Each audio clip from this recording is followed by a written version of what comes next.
A schoolyard with several students walking towards the school building, surrounded by green trees under a bright blue sky. The cafeteria is crowded with people being served at the counter and eating at tables in a cozy atmosphere with large windows and bright lighting. At the table, one person sits with his head resting on his hands, while another, standing, holds plates and tells him to wake up and eat. The guy tells Gavin that he brought food and that he should eat. Gavin's friend concludes that he is exhausted since he fell asleep at the table and that he spent the entire night texting Senior Scott again.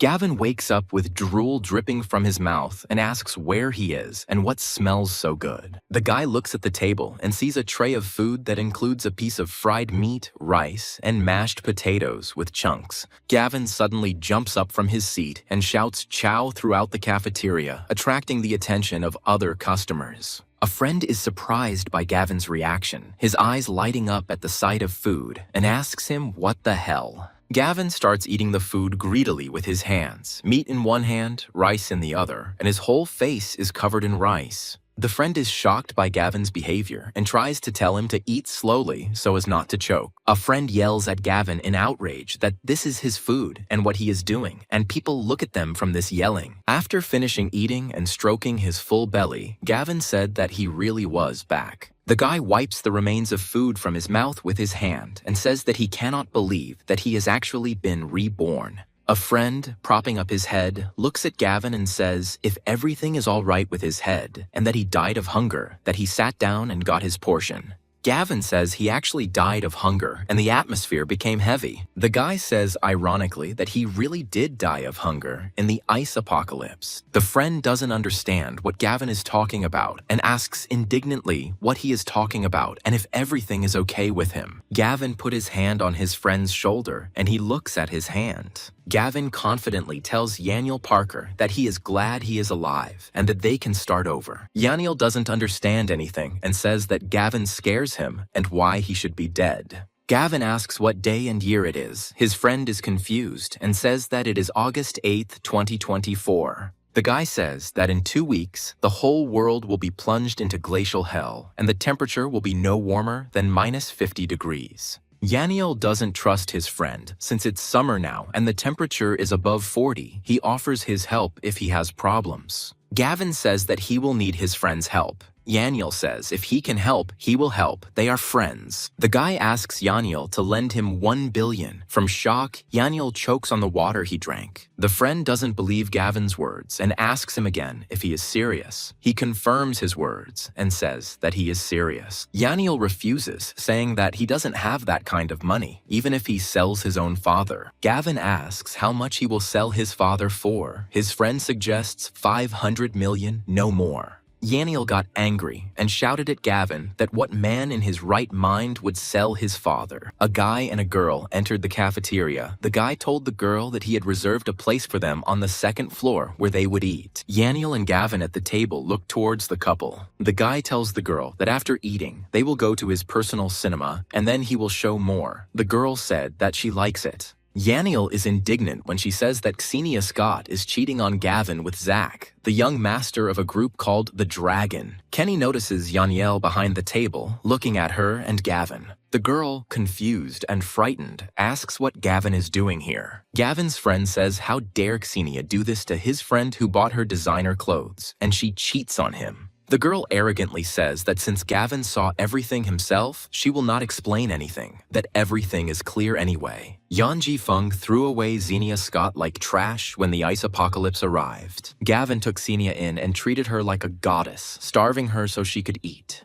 Xenia later also cheated on Gavin by leaving him to die of starvation. The guy sat and looked at Xenia, remembering the events that happened during the ice apocalypse and the girl's betrayal. Yaniel complains to Gavin whether he heard the girl's words, that she doesn't even deny anything. Gwen said not to rush. Gavin's friend indignantly says that Gavin's words mean how one can look at a girl whose gaze makes one want to gag. Zach mockingly calls him Xenia's henpecked husband, confirming her words about Gavin pestering her like a dung beetle. Xenia coldly tells Gavin that everything he did for her, he did only for himself, and now she finds him disgusting. Gavin asks Xenia Scott if she's finished speaking. Zach mocks Gavin, Ksenia claims that she will not give him a chance, even if he bows at her feet, because Zach is her true mate. Gavin's friend urges him to leave, but Gavin asks for 5 more minutes. Gavin doesn't understand why his friend, being so cool, can't see right through Ksenia. Zach dismissively suggests that Gavin try to entertain him for 5 minutes, promising a piece of toilet paper as a reward. Gavin slaps Zach hard. Ksenia was shocked that Zach was hit in the face, and in surprise, she screamed his name. Yaniel is shocked by my friend's behavior, as are the other students. Zach is furious and yells at Gavin, outraged by his insolence and how dare he hit him. Zach threateningly orders Gavin to dig his own grave. Gavin kicks Zach in the chest so hard that it knocks the air out of Zach's lungs. Gavin's friend and other students are shocked by Gavin's actions. They think he really can do it. Xenia Scott, panicked and worried, asks Zach if he is okay after being punched by Gavin. Ksenia, in shock, yells at Gavin, reminding him that Zach is the heir of the dragons, but Zach tells her to shut up. Zach brags that he has a black belt in Taekwondo and confidently declares that this brat can't beat him. Gavin punches Zach in the jaw, telling him to shut up, and he bites his tongue. Gavin claims that the Apocalypse has learned basic techniques, and dealing with such a show-off is no problem for him. Gavin's friend wonders how he can fight so well. Ksenia hysterically screams that Gavin will regret hitting Zach. Ksenia demands that Gavin get on his knees and apologize to Zach, otherwise she will never forgive him. Gavin angrily slaps Ksenia, asking who she thinks she is. Zach, recovering from the unexpected blow, tells Gavin that he has played too much and promises to crush him like an annoying ant. Gavin knees Zach in the stomach, causing him to bleed from the mouth. The protagonist, while Zach was disoriented from the blow, put his hand in his jacket pocket. Zach, having come to his senses, yells at Gavin about what he is doing while Gavin confirms his guess. Zach lunges at Gavin, screaming for him to give the can back. With a hint of contempt in his voice, Gavin looks at Zach and asks how many girls he managed to hurt with this thing. Zach panics and pretends not to know what Gavin is talking about and tries to take the item away.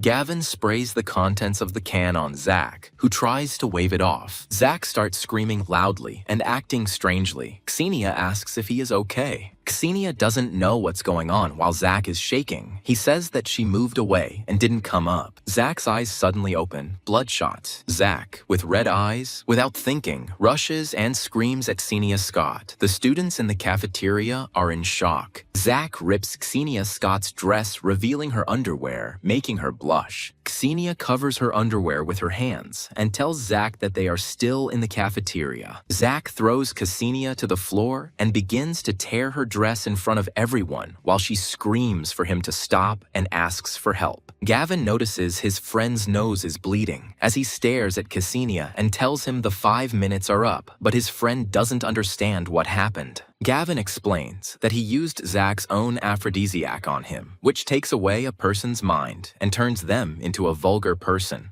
The friend is afraid that Zach will call the police, but Gavin reassures him that he wouldn't dare because he himself poisoned girls with this aphrodisiac. Gavin adds that as the heir to the dragons, Zach is too proud and will want to take revenge personally rather than through the police. The friend agrees with Gavin, admitting that Zach's explosive nature means he would prefer to deal with him personally. The friend, looking around at the chaos in the cafeteria, asks Gavin in confusion where they should go now. Gavin turns to his friend and says they're going to sell the house. The protagonist and Yaniel come to the building to sell the house. A friend asks him again if he really plans to sell the house his parents left him, to which Gavin replies in the affirmative. Gavin reasons that with money in hand, he will be able to stock up on supplies, and this will give him an advantage before the apocalypse. A friend doesn't understand Gavin's decision to sell his house because housing prices are rising and advises him to do it later to get a better deal. Gavin urges his friend to go, saying that they need to hurry, to which his friend exclaims in bewilderment, wondering what happened this time. The protagonist enthusiastically declares that they urgently need to spend money, to which the friend reacts with bewilderment and concern. Gavin and his friend come to a large supermarket.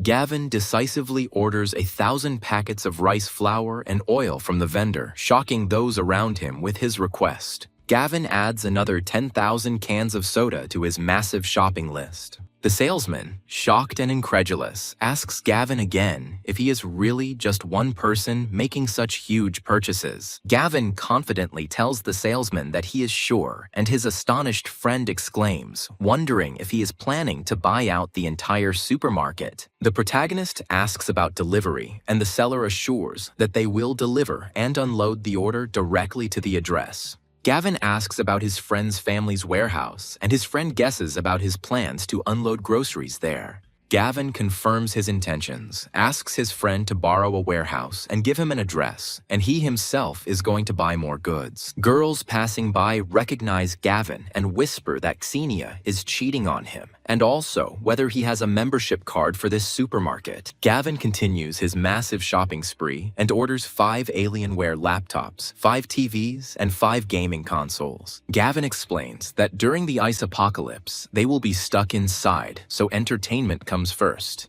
The saleswoman, impressed by the scale of Gavin's purchases, exclaims admiringly that he is definitely their best customer. The girls watching Gavin whisper to each other that he bought 5 Alienware laptops and wonder where he got that kind of money. Gavin asks the salesperson to pack up all the heating appliances and down jackets in the store. One of the girls watching Gavin exclaims in shock that he is not a beggar at all because he has already spent at least $1 million. A girl sees Gavin spending money like crazy, and another girl concludes that he is the secret heir to a rich family. Gavin, looking over the mountains of goods he bought, notices that he has spent enough and is now ready for the apocalypse. At this moment, someone familiar suddenly approaches him, greeting him after a long separation. The girls turn to Gavin, noting that only a few days have passed, and he has already become so handsome. Gavin remembers that Sharon Zeller and Jolene Little, during the apocalypse, gathered a gang of bandits, stripped him naked, and he almost froze to death. The girls mockingly ask the silent Gavin if he didn't recognize them and offer them a snack. Gavin asks his friend Yaniel to pick up the order for him, as he has urgent matters to attend to with the girls who have approached him. The girls whisper to each other, happy that Gavin fell for their trick, and plan to rip him off at an expensive restaurant and eat at his expense.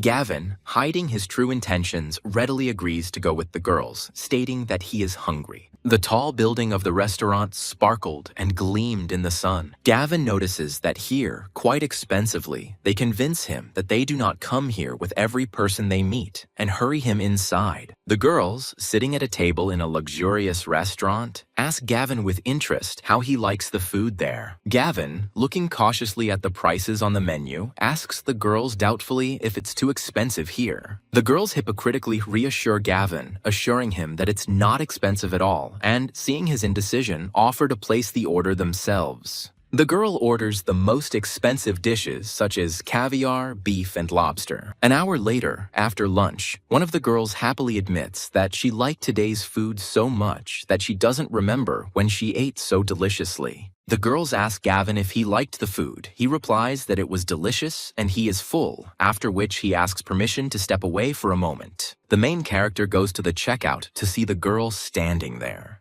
Gavin approaches the girl. She asks him to pay the bill. He declares that he did not come to pay, but to order 100 more of the same dishes. The waiter, in complete shock, asks Gavin again if he really ordered 100 tables, not believing his ears. Gavin, taking out a gold VIP card, confidently tells the waiter that he can pay for everything twice, confirming the seriousness of his intentions. Gavin muses that during the last apocalypse, he was sick of canned food alone, so he needs to provide himself with good food. The girl remarks that Gavin is a bit stingy, but at least he paid the bill, and the second girl adds that a rich fool like him is rare. The waiter catches up with Gavin and tells him that his order for 100 tables has been recorded, after which he reminds him to pay the current bill. The main character, nodding towards the girls, calmly tells the waiter that they can pay for their own dinner. Gavin realizes he's spent almost all his money and decides he needs to earn more, which means it's time to turn to lending platforms. The guy takes out his phone and turns to lending platforms to make money. Gavin estimates that he has squeezed 2,700,000 rubles from the platforms, calling it a wonderful way to get rich. Suddenly, the phone rings insistently, signaling an incoming call. The girl calls Gavin and asks him with concern where he is, clearly worried about his long absence. Gavin answers mysteriously that something happened and he is going home. The guy asks the girl in bewilderment why he should suddenly pay, clearly not understanding what she is talking about. The girl angrily reminds Gavin that it was he who invited them to eat and demands to know who, in his opinion, should pay the bill. Gavin counters the girls that it wasn't he who invited them, but they themselves dragged him to this restaurant, and they also ordered all the food. The girl furiously yells at Gavin that after this he can't call himself a man, and she and Jolene were counting on him. Gavin notices that the girls themselves ordered expensive dishes, although he warned them about the high prices, and now they are complaining. Sharon yells at Gavin, calling him an asshole, and states that if he can't afford the expense, he should have kept quiet. Gavin suggested going to the manager and telling them that he had just ordered 100 of the same lunches. The girl begs Gavin to come back and pay the bill, flatteringly reminding him that he is so rich and can definitely afford this bill. Gavin scornfully refuses, declaring that he has no intention of spoiling their asses and has no intention of footing their bill. One girl says Gavin won't pay, and the other says they don't have money, to which the manager says noise is prohibited. The girls decide to call Hunter and keep him company in the evening so that he can teach Gavin a lesson and get revenge for them. Gavin finds himself on the street near a lottery ticket sales point and starts thinking about a new way to make money. A guy remembers that in a past life he won the lottery and decides to buy tickets to provide himself with money for the apocalypse. The main character holds a lottery ticket with 5 numbers guessed. Gavin eagerly awaits the lottery results, knowing he only has a couple of days to wait to find out if he's won. Gavin returns to his friend and happily announces that he is back. Yaniel reproaches Gavin for leaving him to unload the goods and going to a restaurant. Gavin promises to have fun together in the evening. Yaniel asks Gavin, perplexed, what the point of spending so much money on all these purchases is, clearly not understanding his motives. Gavin explains to his friend that during the apocalypse, people will die from hunger and cold, and their supplies will help them survive. Yaniel tells Gavin that she can't believe what he says, even though if he were normal, she would think he was crazy. Gavin asks his friend not to rush to conclusions and promises that in just a few days he himself will believe him, seeing that he was right. An unknown man addresses the protagonist by name, asking if he is Gavin Clark.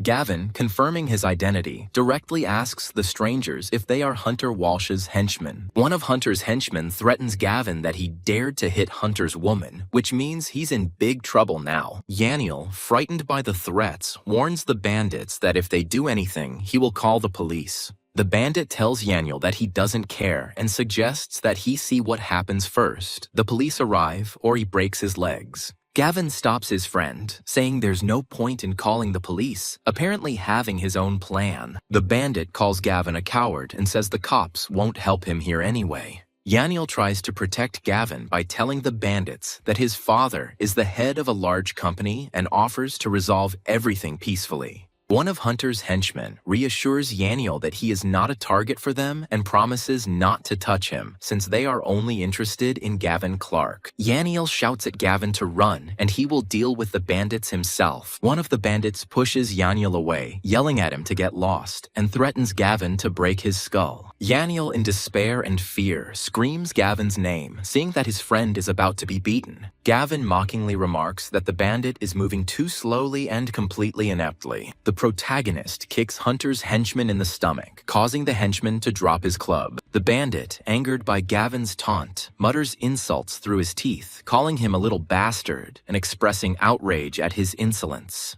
The protagonist takes a baton and hits Hunter's henchman in the jaw, then falls to the ground. A baton is shoved into Hunter's henchman's mouth as he lies on the ground, causing him to spit out blood. The other bandits, watching what is happening, notice that this guy is cruel and feel sorry for his accomplice, nicknamed Biggertooth. Gavin, confident in his abilities, mockingly suggests that all the bandits attack him at once, without wasting time on them individually. The boys rush at Gavin with threatening shouts, clearly intending to use force. Gavin knocks out all of Hunter's henchmen with one club, saying it's a thrilling fight. Yaniel watches the fight in shock and does not believe that this is the same Gavin he knows, because he is fighting all the bandits at once. Gavin, looking at the defeated bandits, asks if they want more, to which they panic and shout that they surrender and admit their defeat. Gavin, standing in front of the guys, declares that they should transfer him 100,000 each, to which the guy indignantly shouts that this is extortion. The protagonist hits Hunter's henchman with a baton, causing him to cry out in pain. Gavin coldly tells the bandits that a simple beating won't save them and demands that they hurry, otherwise he will break their legs.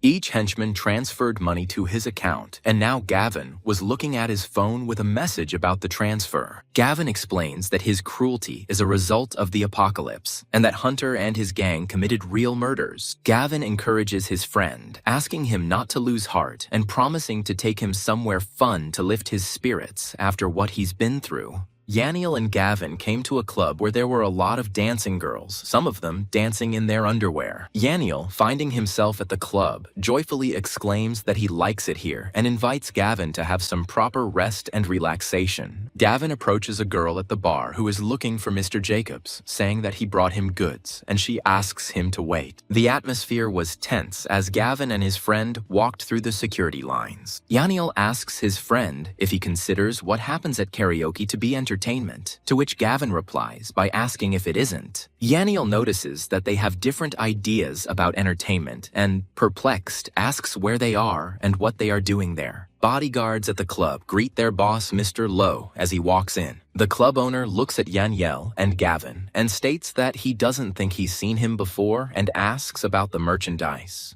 Gavin admits that this is their first time meeting and explains that he came because he heard about the good products that are produced here. Mr. Lowe notices that they are both empty-handed and asks where the goods themselves are. Gavin replies that the goods are in themselves, to which the club owner remarks that this is the first time he has seen people offering themselves as goods. Mr. Lowe orders the bodyguards to take Gavin and his friend. They immediately spring into action and draw their pistols. Yaniel tries to calm his interlocutors and again appeals to the authority of his father, the head of the Parker Buildings Company. Yaniel asks Gavin what goods he brought. Gavin calmly explains that Mr. Lowe sells organs and the goods are inside them. Yaniel exclaims in horror that Gavin is talking about organs and does not understand how one cannot panic after such news. Gavin asks if he's afraid to buy from them, to which the club owner confidently states that there's nothing he can't buy. Gavin, looking at Mr. Lowe, names a price of 10 million, and then all the organs in his body will become the property of the buyer. Mr. Lowe begins to bargain and offers Gavin 5 million, explaining that controls have become stricter and the market price has fallen. Gavin agreed to the deal, demanding money in advance and promising to give him the body in 3 days. Mr. Lowe warned him not to try to escape or not to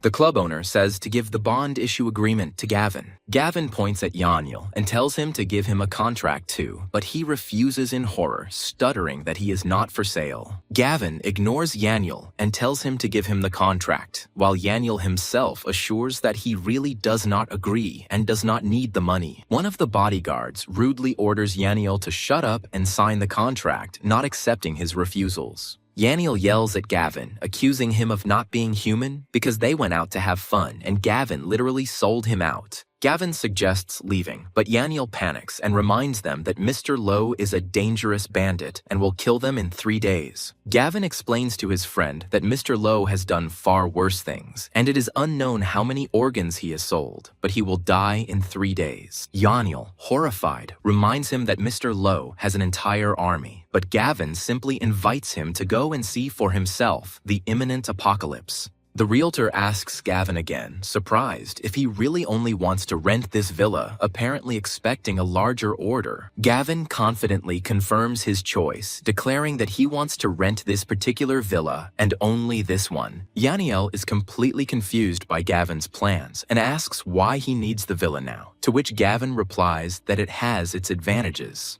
Gavin recalls that in his past life, he had a chance to survive at this villa, but real atrocities took place here, and in the end, he died. Gavin states that since he died here in his past life, his new life will begin in this very place. The agent tells Gavin that the owner of the villa has refused to rent it out, but the guy says he will double the price to get his way. The agent says money isn't the issue, but Gavin ups the ante, but the agent counters that there are things money can't solve. Gavin, not giving up, offers to rent the villa for 10 times the price and is ready to pay the first month right now. The agent assures him that he need not worry and promises that even if he has to humiliate himself in front of the owner, he will make him rent out the villa. Gavin sets a condition to renovate the villa. The agent agrees that the villa itself is a shell and Gavin can decorate it. The woman puts pressure on Xenia, reminding her that her mother's future happiness depends on whether she can keep young Master Zach. Yaniel notices Xenia and wonders what she's doing there, and Gavin explains that it's probably Zach's fault that she's there. Xenia notices the main character and his friend. Xenia, noticing Gavin, exclaims in irritation that she hasn't even settled the score with him yet, and he's already stalking her and demands that she stop it. Xenia's mother, seeing Gavin, tells him that her daughter is not interested in someone like him, even if he follows her to the ends of the earth. Gavin is rude to Xenia's mother, and she, in a rage, threatens to expel him from school and send him to prison. Gavin replies that he doesn't care if they hang him and states that he has nothing to do with them, but simply came to rent this house.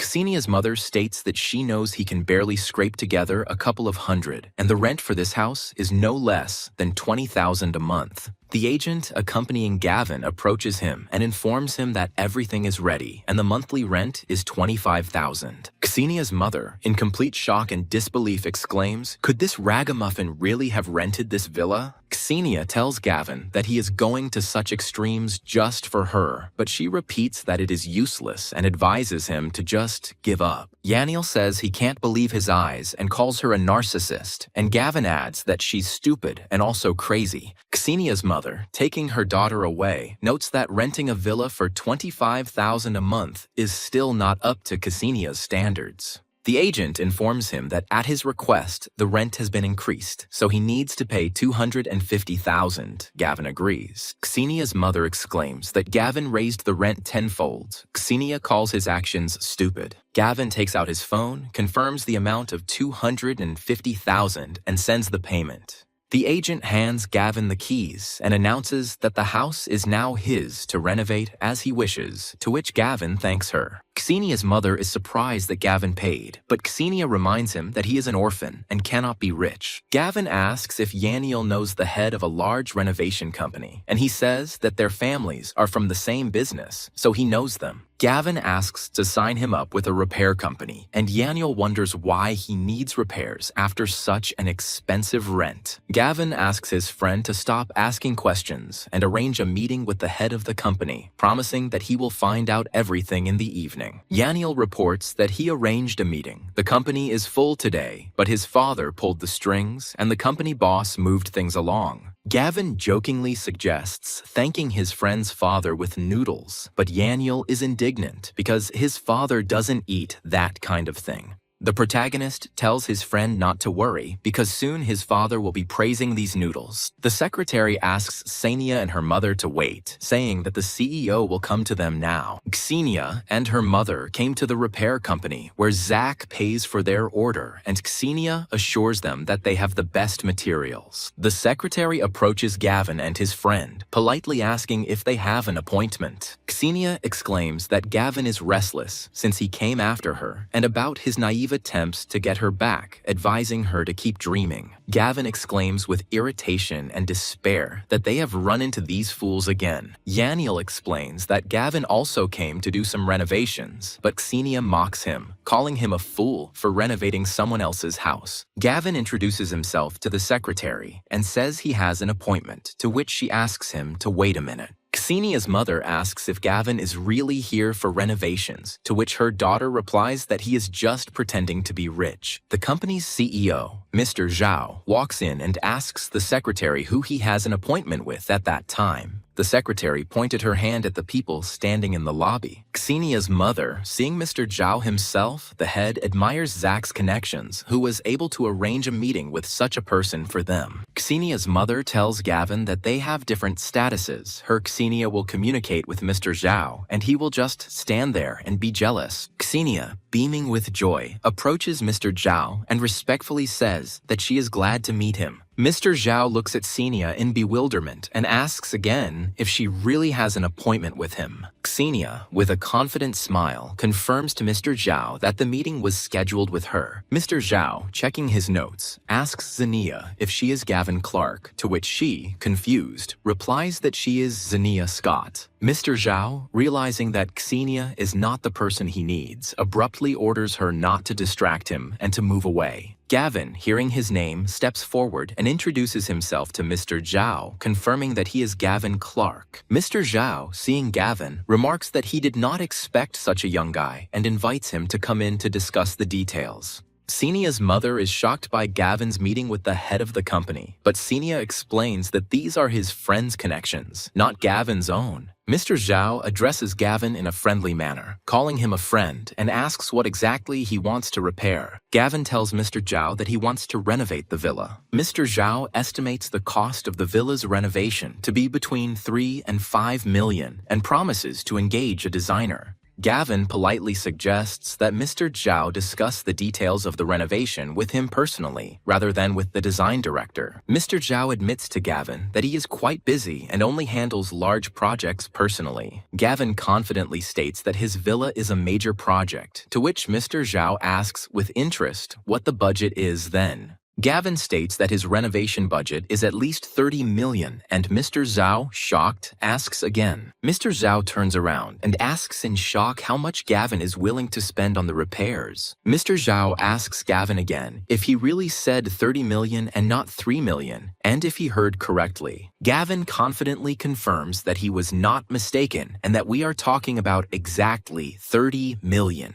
The design director runs in and offers Mr. Zhao to entrust the project to him, asking him to let him take on the job himself. Mr. Zhao wonders why he should spend 30 million on renovations when he can buy a new villa. Gavin hands Mr. Zhao the prepared plans and asks him to look at them to understand his plan. Mr. Zhao, looking at the plans, exclaims in amazement that this is a real fortress and asks if it is an underground bunker. Gavin confirms his willingness to increase the budget and sets the condition that the renovations be completed within 2 weeks. Mr. Zhao is shocked by the complexity of the project. It's a veritable tank-proof bunker, and he suspects Gavin is preparing for the apocalypse. Gavin is offering a 20 million advance and an additional 5 million upon completion. Mr. Zhao agrees, promising to throw all the company's efforts into this project, build around the clock, and deliver the bunker house in 2 weeks. Yaniel is shocked that Gavin is spending millions on renovating a rented villa and calls him crazy. Gavin says the money will soon be worthless, but Yaniel demands to know where he got the 20 million advance. Gavin admits that he took out a 10 million loan, and Yaniel hopes that the apocalypse will still come, otherwise the debt will not be repaid. Xenia approaches Gavin mockingly and asks if he is trying to get her attention and offers to tell her how much he spent on the renovation. Gavin rudely tells Xenia that it is none of her business and obscenely hints where he saw her attention.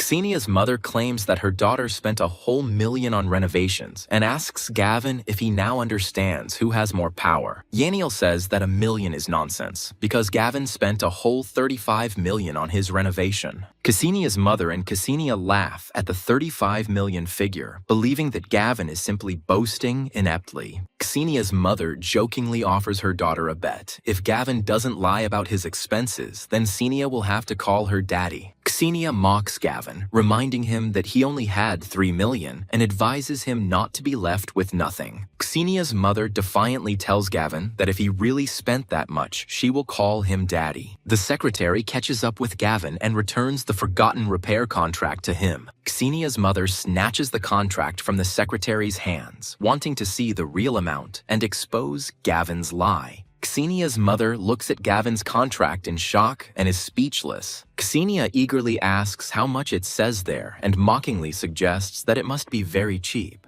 Xenia's mother, seeing the figure in the contract, says in shock that it really is 35 million. Xenia's mother screams that it's a fake and can't believe that Gavin could have 35 million, calling it absurd. The secretary confirms the authenticity of the contract and warns that slander against the company will result in liability. Gavin demands to be called Daddy, but Xenia's mother furiously refuses to humiliate herself in front of him. The main character slapped Xenia's mother. Yaniel notes with satisfaction that the old pig got what she deserved, and his friend calls for them to leave. Xenia screams furiously after Gavin as he leaves, accusing him of daring to humiliate her mother and swearing that she will never forgive him. Yaniel and Gavin came to the villa that Gavin rented. Yaniel asks Gavin, puzzled, why they returned back to the villa. Gavin, with a mysterious look, tells his friend that he will make him believe that the apocalypse is really coming. Yaniel notices that Gavin has been talking about the apocalypse for so many days and concludes that he is either right or has simply gone completely nuts. Yaniel is frozen, surprised by the strange summer weather, and says that if nothing happens, he will go to bed. The protagonist asks his friend to wait a little longer. Gavin points out to his friend a star in the sky. Yaniel, seeing a bright flash in the sky, indifferently remarks that it is just a shooting star and does not understand what is so special about it. Gavin explains that the cold snap and shooting stars are harbingers of an imminent apocalypse. Yaniel points to the sky in horror and shouts to Gavin that it looks like a star is falling right on them. Gavin explains that shooting stars grant people superpowers, which is why this area will become a base for the survivors. Gavin says that one of these stars fell into this very villa, and it was accidentally found by a thief who broke in. Yaniel screams in panic that the star is actually flying straight towards them and calls for Gavin in horror. Gavin, looking at the approaching star, decisively declares that this is his opportunity and rushes towards it. Yaniel screams in horror at Gavin, not understanding what he is doing, and asks if he wants to die by throwing himself towards the falling star. The star hits Gavin's body with a flash. Yaniel closes his eyes in despair and thinks that this is the end, and Gavin died under the falling star. Gavin gains the ability to increase his strength fivefold and is pleased with even this small skill. Gavin approaches his stunned friend and calmly asks if he believes him now. Yaniel, not believing his eyes, stutters and asks Gavin if he is dead. Gavin smiles and tells his friend that not only did he not die, but he also acquired a new ability and is now much stronger. Yaniel looks at Gavin with distrust and asks him to demonstrate his new power as he sees no difference. Gavin puts his hand on his friend's shoulder. Yaniel, seeing how Gavin lifts him with ease, screams in shock. "What is he doing, you idiot?" Gavin asks his friend again if he believes him now. Yaniel looks at Gavin, who easily lifted him with one hand, and exclaims that he weighs at least 90 kilograms. The friend screams at Gavin in shock and outrage, not understanding what he is doing. Gavin looked down and said that they were going down now. Yaniel, observing Gavin's inappropriate behavior, furiously calls him a truly crazy idiot. Gavin landed on the ground with a frightened Yaniel in his arms. Yaniel, having come to after Gavin jumped from the balcony, cautiously asks if he is really okay. Gavin asks his friend again if he believes him now, to which Yaniel confirms that he does. Xenia's mother notices that her daughter is looking thoughtfully out the window and asks what she is looking at. Xenia sees a shooting star near Gavin's house, and her mother wishes for it to fall on his head. Xenia reminds him that Zach will be back soon and hasn't yet gotten even with Gavin for the past, and as soon as he finds him, he will make him pay. Xenia's mother notices that someone has arrived. Xenia's mother greets Zach upon his return and asks if he is back, to which Zach impatiently asks where Xenia is. Xenia, looking at Zach, says that she is here. Zach, seeing Xenia, impatiently tells her to quickly go to the shower and admits that he has missed her too much these days. Xenia's mother, taken by surprise, stutters that he is still here, to which Zach rudely orders him to put the water on and get out.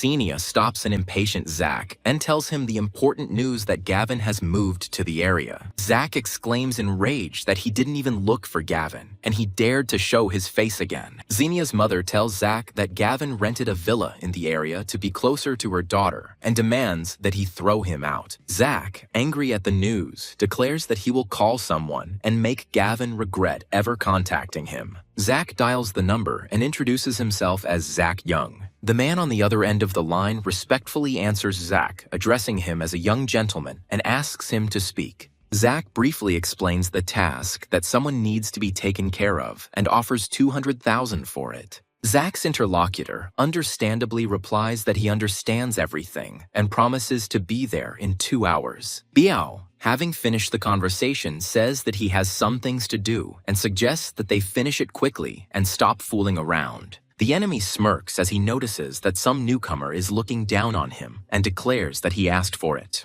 Biao punches his opponent in the jaw and knocks him out with one blow. The audience is shocked to hear Biao say that he, as a rookie, knocked out a boxing champion and that he is the new champion in underground boxing. Gavin, observing what is happening around him, thoughtfully notes that this is how the first period of the apocalypse will go. Yaniel is shocked by what is happening, and Gavin asks if he has decided on a plan of action. Yaniel declares that he is ready to do whatever he says to survive the apocalypse. Gavin, hearing his friend's determination, asks him with a serious face to go and sell his father. Yaniel doesn't understand how to convince his father to believe in the apocalypse because he would rather think his son is crazy. Gavin explains to his friend that in an apocalypse, supplies are important, and even if his father is the richest, it won't do him any good without preparation. Yaniel declares that even if his father beats him to death, he must bankrupt his family and is about to leave. Suddenly, the main character hears some noise. Gavin suddenly orders his friend to shut up, to which he asks in confusion what's wrong. The guy concludes from the noise that the villa is surrounded. Biao's henchman, reports to his boss that their men are everywhere and the boy cannot escape, to which he orders the door to be broken down. One of Biao's henchmen walked towards the door with a hammer to knock it down. The henchman raises his hammer with an evil smile.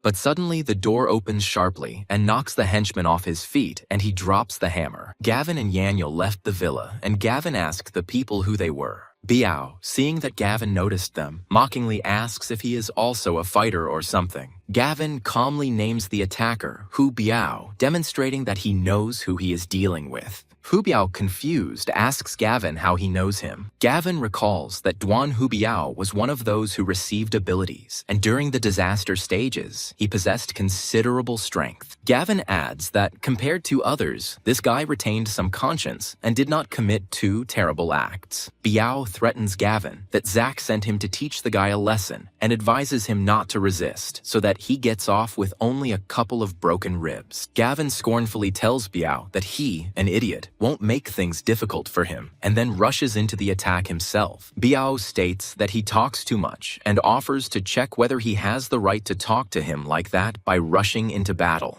Gavin, dodging Biao's attack, mockingly remarks that he is too slow. Biao, surprised by Gavin's speed, admits that he has quick reflexes and suggests they try again. The protagonist punches Biao in the chest. Biao's henchmen watch the fight and can't believe their eyes, because their boss, who defeated the champion in underground boxing, is losing to the guy. Biao, breathing heavily, admits that something is clearly wrong with Gavin, to which Gavin mockingly asks if he is giving up. Biao, having gathered his strength, proudly declares that he is not one to submit and refuses to give up. Gavin kicks Biao in the jaw, causing him to fly and spit blood. Gavin asks Biao, who is lying on the ground, so what has he decided? Biao, not believing that he is weaker than Gavin, stubbornly refuses to accept this, much less admit his defeat. Gavin offers a deal that if Biao does something for him, he will tell him a way to save his sister. Biao exclaims in shock and disbelief, not understanding how Gavin knew about his sister's illness. Biao visited his sister in the hospital, who was on life support. Gavin confirms that he knows about Biao's sister's incurable illness and that he risks his life in fights for money for treatment. Biao, shocked by Gavin's knowledge, asks him hopefully and pleadingly if he can really save his sister. Gavin confidently states that he is the only one who knows how to save Sister Biao, and leaves it up to him to believe it or not. Biao, admitting his defeat, declares that he trusts Gavin and is ready to carry out any of his instructions to save his sister. Gavin orders Biao to beat Zack so badly that he'll be out for 2 weeks and then rob him blind. Biao thought about Gavin's proposal. Biao, without hesitation agreeing to Gavin's terms, commands his men to follow him to complete the mission. Biao is ready to believe Gavin and cling to any hope to save his sister. Zack, confident that Biao has already dealt with Gavin, states that he must be in the hospital by now and suggests returning to their rendezvous. Xenia, flattered by Zack's persistence, coquettishly remarks how persistent he is. Suddenly, Zack hears some knocking. Xenia's mother is indignant that someone is knocking on the door at such an hour and disturbing Xenia and the young gentleman. Xenia's mother looks at the people who burst in fear and bewilderment and asks who they are. Bia rudely orders Xenia's mother to get out of the way. Xenia's mother reproaches them for their lack of manners and asks if they even know where they are and how they dare to barge in like that. Biao slaps Xenia's mother to shut her up. Zack, seeing Biao, smugly remarks that he has arrived and asks if he will do his job. Zack, thinking that Biao came for payment, hands him 200,000 and remarks that he didn't have to come. He would have simply transferred the money. Biao immediately hits Zack in the chest. Xenia screams and doesn't understand what they are doing to Zack. Zack himself is shocked and furious, yelling at Biao, not understanding why he hit him. Biao orders his subordinates to take Zack. Biao's subordinates run up to Zack and begin to beat him, with Zack curled into a fetal position on the floor. Zack shouts that he will give him as much money as he wants, and that if he dares to hit him, his family will make sure that Biao's coffin rots in worms. Biao orders his subordinates to stop. Zack states that this is better and reminds Biao that he was very wrong to dare to hit him. Biao, ignoring Zack's threats, coldly says that Big Brother Clark said to hang him and beat him and orders his men to take him. Zack, furious and in disbelief, yells at Biao, accusing him of going crazy and not understanding how he dares to do such a thing. Zack, hearing Clark's name, furiously demands an explanation of who this Clark brother is and whether it is Gavin, insisting on an immediate explanation. Zack offers Biao 10 million, but clarifies that for a larger amount, he needs to discuss it with the dragons and go there in person. Biao, without wasting time on negotiations, harshly demands that Zack transfer 10 million right now. Yaniel looked at the message that had arrived on his phone. Yaniel shows Gavin a message in the group chat about a practical assignment being organized for tomorrow and asks if he's coming. Gavin asks Yaniel where exactly the mission will take place, and he answers that it will be near the northern new city. Gavin enthusiastically agrees, declaring that he's in, adding that he'd been wanting to visit the place anyway. Bayou reports that he squeezed 10 million out of Zack and has already transferred it to him, to which Gavin briefly replies that he accepted it. Gavin, remembering the lottery ticket, decides to check it out, hoping that winning will allow him to do some good shopping. Gavin looks at the lottery ticket and doesn't understand why it's not a winner, since he clearly remembered the numbers from his past life. The guy thinks about the butterfly effect, but realizes that nothing has changed and comes to the conclusion that the director is one step ahead. Gavin, disappointed by his loss in the lottery, decides he needs to find another way to make money. Students regretfully discuss the fact that practice will start too soon and regret that they haven't had enough fun as students yet.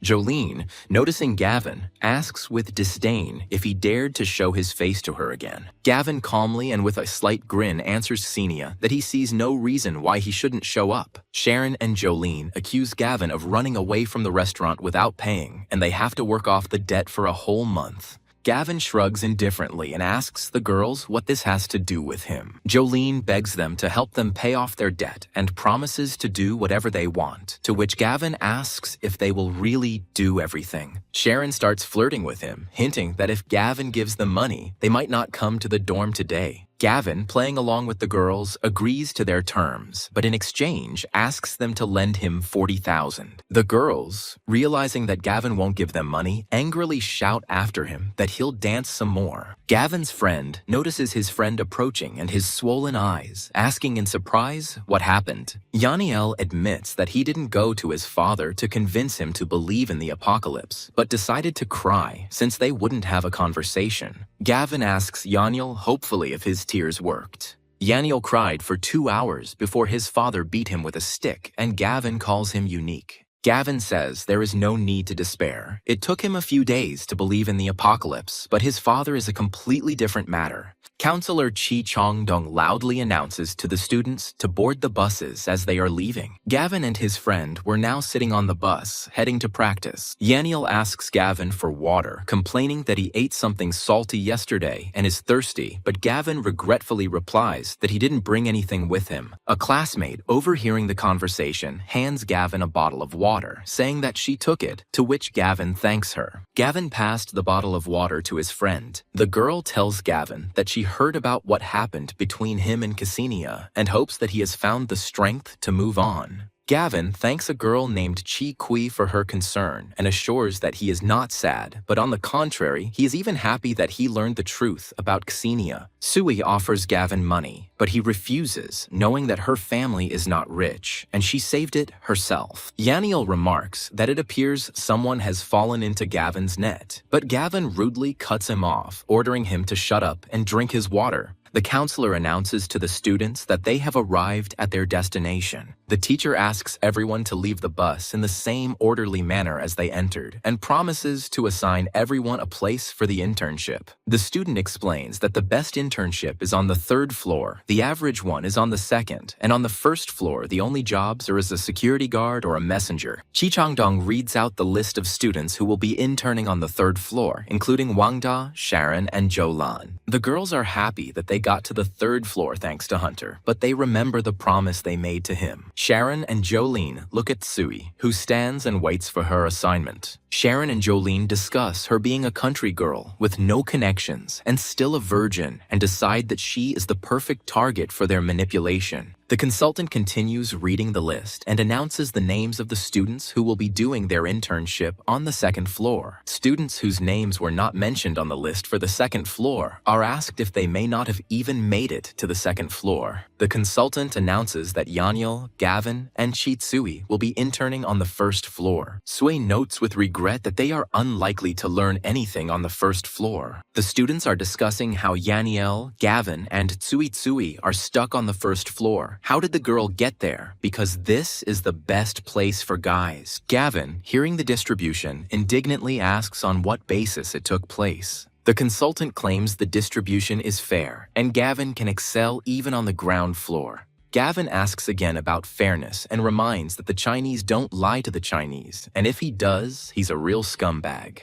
The consultant, angered by Gavin's insolence, threatens to expel him for such inappropriate communication. Gavin continues by pointing out the injustice that Yaniel, being a rich guy, ended up on the ground floor with the beggars, him and Sui. Yaniel is furious and accuses the consultant of trying to bribe his father for an internship on the 3rd floor, but was refused. The consultant looks on in shock and confusion, not believing his ears, and only forces out of himself that Yaniel is impudent. Yaniel takes out a voice recorder and asks the consultant to listen to the recording, to which he gasps with anger. The student contemptuously declares that people like them should not be allowed to do an internship. Van Da, the sycophant, points to the upset counselor and accuses Gavin of disrespecting the teachers. Jolene and Sharon join in, accusing Gavin and Yaniel of ingratitude and demanding that they not be allowed to participate in the internship. Gavin, looking at student Wang Da, asks bitterly who he thinks he is after all this. Van Da tells Gavin that the breakup with Ksenia must have gone completely to his head since he dares to talk to him like that. Gavin slaps Van Dan. Van Da angrily yells at Gavin, reminding him that he started it and calling him an asshole. Gavin catches Van Dan's fist as he was about to punch. Wang Dan, in shock and amazement, wonders how he can be so strong. Gavin started slapping Van Dan and telling him to back off. Wang Da, in panic and horror, screams to the consultant that Gavin has gone crazy and attacked him. Gavin, ignoring the screams of those around him, grabs Van Da by the chest and punches him so hard that he falls to the ground. The counselor, trying to stop the fight, orders Gavin to stop immediately and apologize, but his voice sounds uncertain. Gavin, not listening to the consultant, contemptuously throws in his face the question of whether he dares to call himself a teacher, after which the sound of a blow follows. Yaniel yells at Gavin to continue. The students whisper in shock and horror, not believing that Gavin dared to raise his hand against the teacher. The beaten consultant makes threats, promising Gavin that he will never get an internship in any program again. Gavin looks at the consultant and asks if he doesn't look like he cares, followed by another punch. The protagonist tells his friend that they have to go. Yaniel asks his friend, "What about the girl?" Yaniel says Tsui Tsui and "Go with them, she is at a loss," and says something. Jolene and Sharon offer to let Tsui Tsui move to their place on the 3rd floor, promising protection, while the consultant goes to complain to the principal about Gavin. The girls convince Tsui Tsui that Gavin will make her lose her job and tell her to come with them. Gavin, looking at Tsui Tsui being led away, tells her to do as she pleases and call if anything happens, to which she promises to take care of herself. Gavin turns to Yaniel and coldly says it's time to get down to business. Gavin and Yaniel arrive at a logistics park where a huge amount of goods are stored and shipped to supermarkets every day. Yaniel asks Gavin if he's planning to stock up here, to which Gavin smiles and confirms that's exactly why he came here. Yaniel believes that Gavin won't be able to get the goods even if he wants to steal them. Gavin notices a job posting and suggests that Yaniel go and check it out. Gavin politely approaches the logistics park staff and asks if they are looking for employees. The employee confirms that they are looking for employees, but clarifies that they only need women. Men are not required. Yaniel throws up her hands in despair and asks Gavin what they should do, since they don't need the guys. Gavin, without thinking twice, decides to go back for Tsui Tsui to use her to break into the warehouse. Many students were on internships in the office. Sharon and Jolene, after receiving a call from Hunter, rushed to find a virgin for Mr. Jiang to carry out his assignment. Jolene confidently states that this is not a problem, and Tsui Tsui may well be suitable for this purpose. Sharon and Jolene find Tsui Tsui, and Gavin kindly asks how she's doing. Tsui Tsui gratefully replies that she learned a lot of things she didn't know at school and thanks Sharon and Jolene. Sharon modestly replies that there is no need to thank her, since they are classmates and are obliged to help each other. Sharon asks Tsui Tsui if she has ever had a boyfriend, to which she sheepishly replies no, and wonders why she would want to. Jolene, upon hearing the answer, happily exclaims that it is wonderful and invites Tsui Tsui to introduce her to someone. Tsui Tsui refuses to meet her, but the girls persuade her, promising a rich life without work. Tsui Tsui continues to refuse, saying that it is better not to, but Jolene insists that she at least try and tell him if she doesn't like it. Jolene and Sharon took Tsui Tsui to the hotel. Koi Koi refuses the relationship, but the girls have already brought her to Mr. Jiang and praise him. Sharon and Jolene open the door and respectfully address Mr. Jiang, informing him that they have brought him someone. Mr. Jiang, seeing Koi Koi, smiles contentedly and comments that Hunter is a good boy and the girl looks so innocent. Sharon forces Tsui Tsui to say hello to Mr. Jiang, and she is shocked and doesn't understand what is happening. Mr. Jiang is pleased and pays the girls 30,000 each. They thank him. The girls leave, leaving Kui Kui with Mr. Jiang, and she panics and begs him not to leave her. Tsui Tsui tried to leave with Sharon and Jolene, but the door was closed in front of her. Mr. Jiang calls Kui Kui over and promises that if she is a good girl, she can get even more than those girls. Kui recoils in horror and, in a trembling voice, begs Mr. Zhang to let her go, threatening to call the police. Mr. Zhang reminds Cui that his people are everywhere here and asks who she is going to complain to. Kui, on the verge of tears, begs Mr. Jiang to let her go, explaining that she just wanted to work in peace. Mr. Zhang knocks the phone out of Kui's hands to stop her from calling. Mr. Jiang replies that he cannot let her go because no girl has ever walked through this door and left unharmed. Cui's phone dialed Gavin's number and the call was going through. Gavin's phone starts ringing in his pocket. Gavin, noticing an incoming call from Cui, picks it up with alarm. Gavin asks tensely what happened. Kui's phone is smashed by Mr. Jiang. Mr. Zhang orders her to accept her fate and promises to turn her life into paradise if she is a good girl.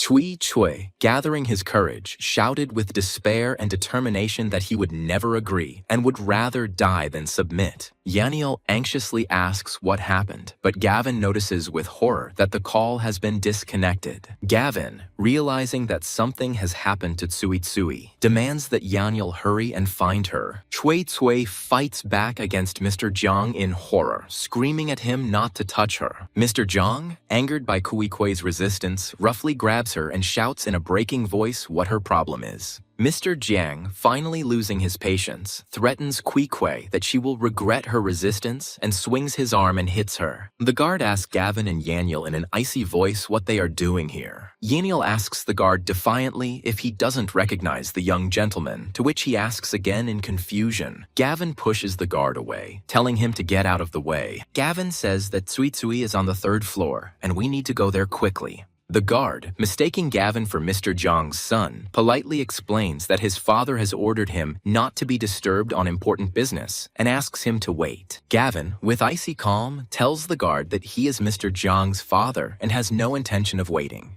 The guard looks at Gavin in shock and confusion and remarks incredulously that he is so young to be Mr. Zhang's father. It suddenly dawned on the guard that Gavin's words were nonsense. The second guard, realizing that they are being deceived, panics and shouts that they have problems and calls for help. Jolene and Sharon discuss how Mr. Jiang must be having a good time with Cui and decide to go for a walk and have some tea. Jolene and Sharon, seeing Gavin, exclaim in shock, not understanding what he is doing there. Gavin, ignoring the girl's question, coldly asks where Cui is. Sharon defiantly tells Gavin that he doesn't practice here and has no right to ask about anything. Gavin, ignoring her words, repeats the question in an icy tone. Where is Cui?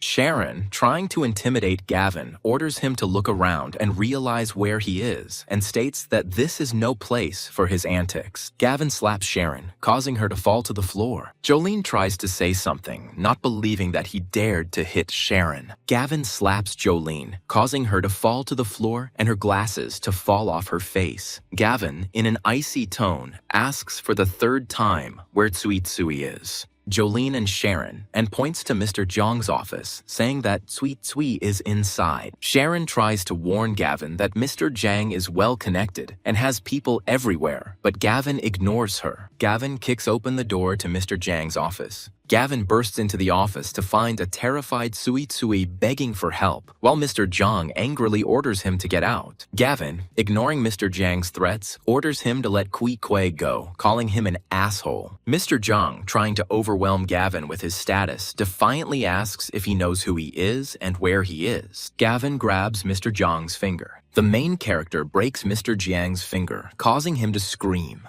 Mr. Jiang, seeing that intimidation is not working, begins to call security in a panic. Gavin scornfully remarks that he doesn't care about his guards and orders him to shut up, calling him an animal. Gavin asks Cui solicitously if she is okay, and she, still shaking, replies that she is, but if he had come later, she would not have survived. Security guards burst into the office, and one of them asks anxiously what is going on. Mr. Jiang, feeling the support of the guards, hysterically orders that Gavin and Yaniel be seized and beaten to death. Jolene and Sharon declare that he deserved to die for daring to hit such an important person. Gavin throws a guard at Jolene and Sharon. Sharon watches in shock and horror as Gavin easily dispatches his guards, unable to believe her eyes. Mr. Zhang, realizing that the guards are powerless, in fear and despair, asks Gavin what else he wants. Gavin, looking at the frightened Mr. Jiang, coldly says that they need to make sure that he never thinks about girls again. Gavin punches Mr. Jiang in the groin, causing him to cough up blood in pain. Mr. Jiang screams in pain as Gavin leaves the office. Gavin turns to Sharon and Jolene, who are watching in horror, and coldly says that now they both are. Sharon and Jolene, trembling with fear, try to appeal to Gavin's conscience, reminding him that they are classmates and offering to talk everything over. Gavin asks again if they really consider themselves classmates after what they did to Tsui. Gavin, raising his fist over the girls' heads, says in an icy tone that he would beat them to death, but he still needs them alive. Gavin takes Tsui and Yanyil with him. Sharon, having come to her senses after what happened, rushes to the beaten Mr. Zhang and promises to immediately call the police. Mr. Zhang, in a rage, hits the girl, orders her to forget about the police, and demands that she take him to the hospital immediately. Mr. Jiang calls someone named Ziwei and asks for help getting rid of a guy, citing their successful experiment. Tsui looks at Gavin with sincere gratitude and says words of thanks. Gavin replies that they are classmates and there is no need to thank him, after which he caringly asks Tsui about her plans for the future. Tsui says she wanted to find a job after her internship, but since her internship is over, she has no chance of getting a job. Gavin, seeing her distress, offers to help her find a job.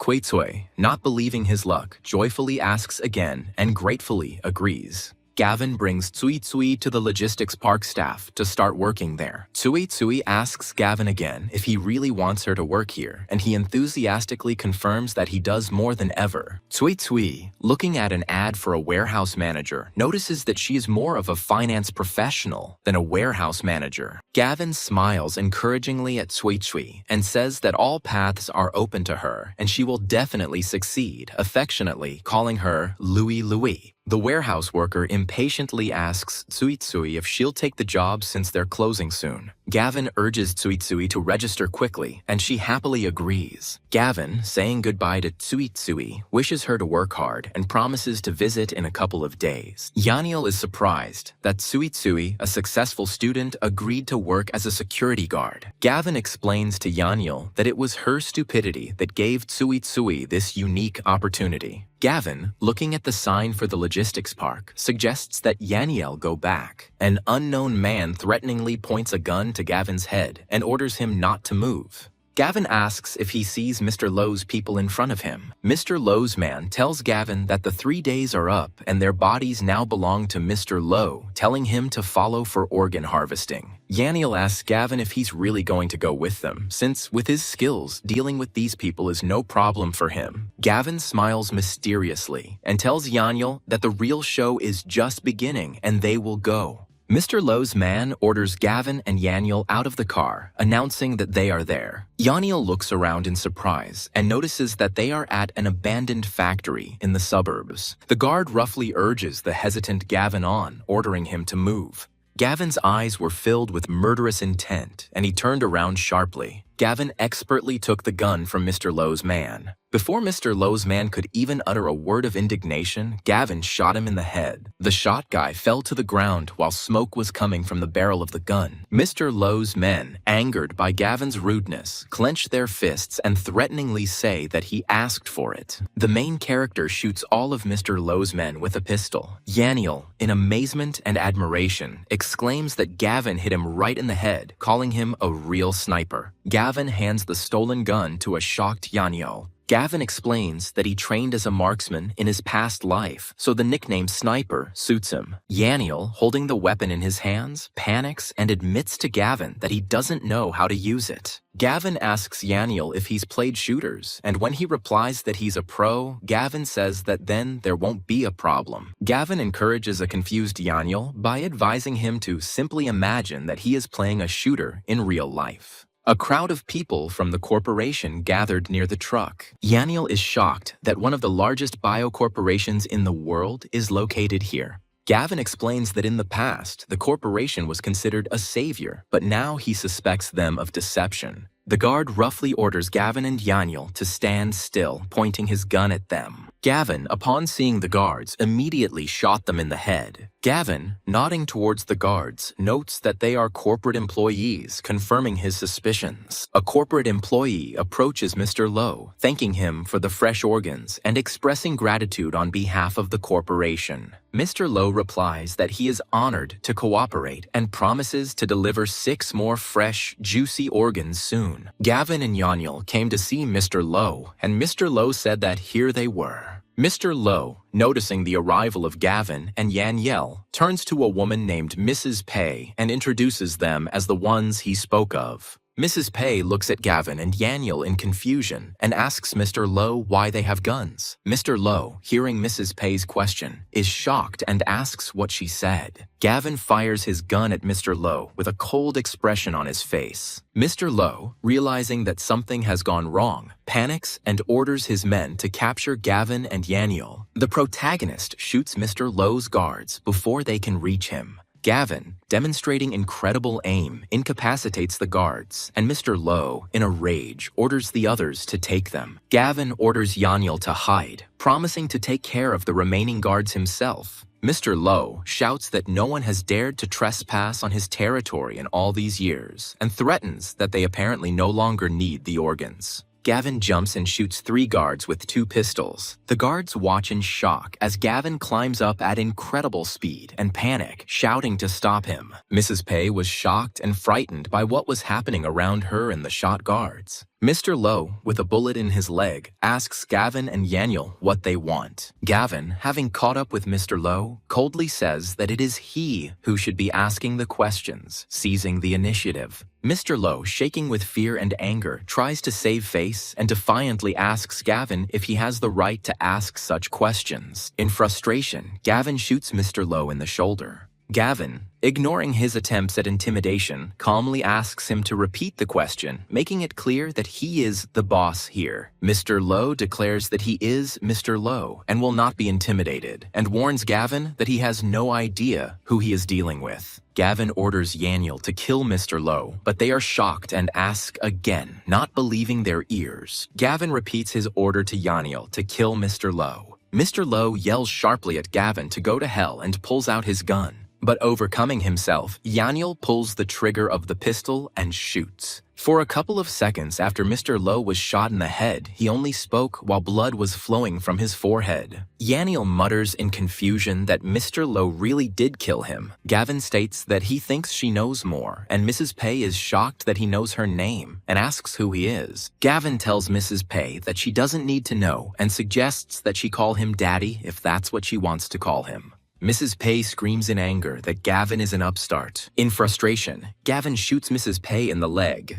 Mrs. Pei arrogantly reminds him that she is the leader of Jiwei Wutasen and threatens him with serious consequences. Mrs. Pei's threats lead Gavin to shoot her other leg. Gavin coldly retorts that her pointless threats will lead nowhere, demonstrating complete indifference to her status. Mrs. Pei says they worked for years with Mr. Lowe, who supplied them with human organs for experiments. Gavin frowned and asked Mrs. Pei what kind of experiments they were talking about. Mrs. Pei admits that the corporation is creating biological weapons and begs Gavin not to kill her. Gavin claims he has figured it all out, and it looks like Bogmanus was created by them using resources from Lowe's. Mrs. Pei, shocked and in disbelief, exclaims that the project is top secret and cannot understand how Gavin knew about it. Yanyel, looking into the box, recoils in horror and with a trembling voice notices that it is filled to the brim with human organs. Mrs. Pei offers him cooperation and a place in the corporation, promising so much money and power that he never dreamed of.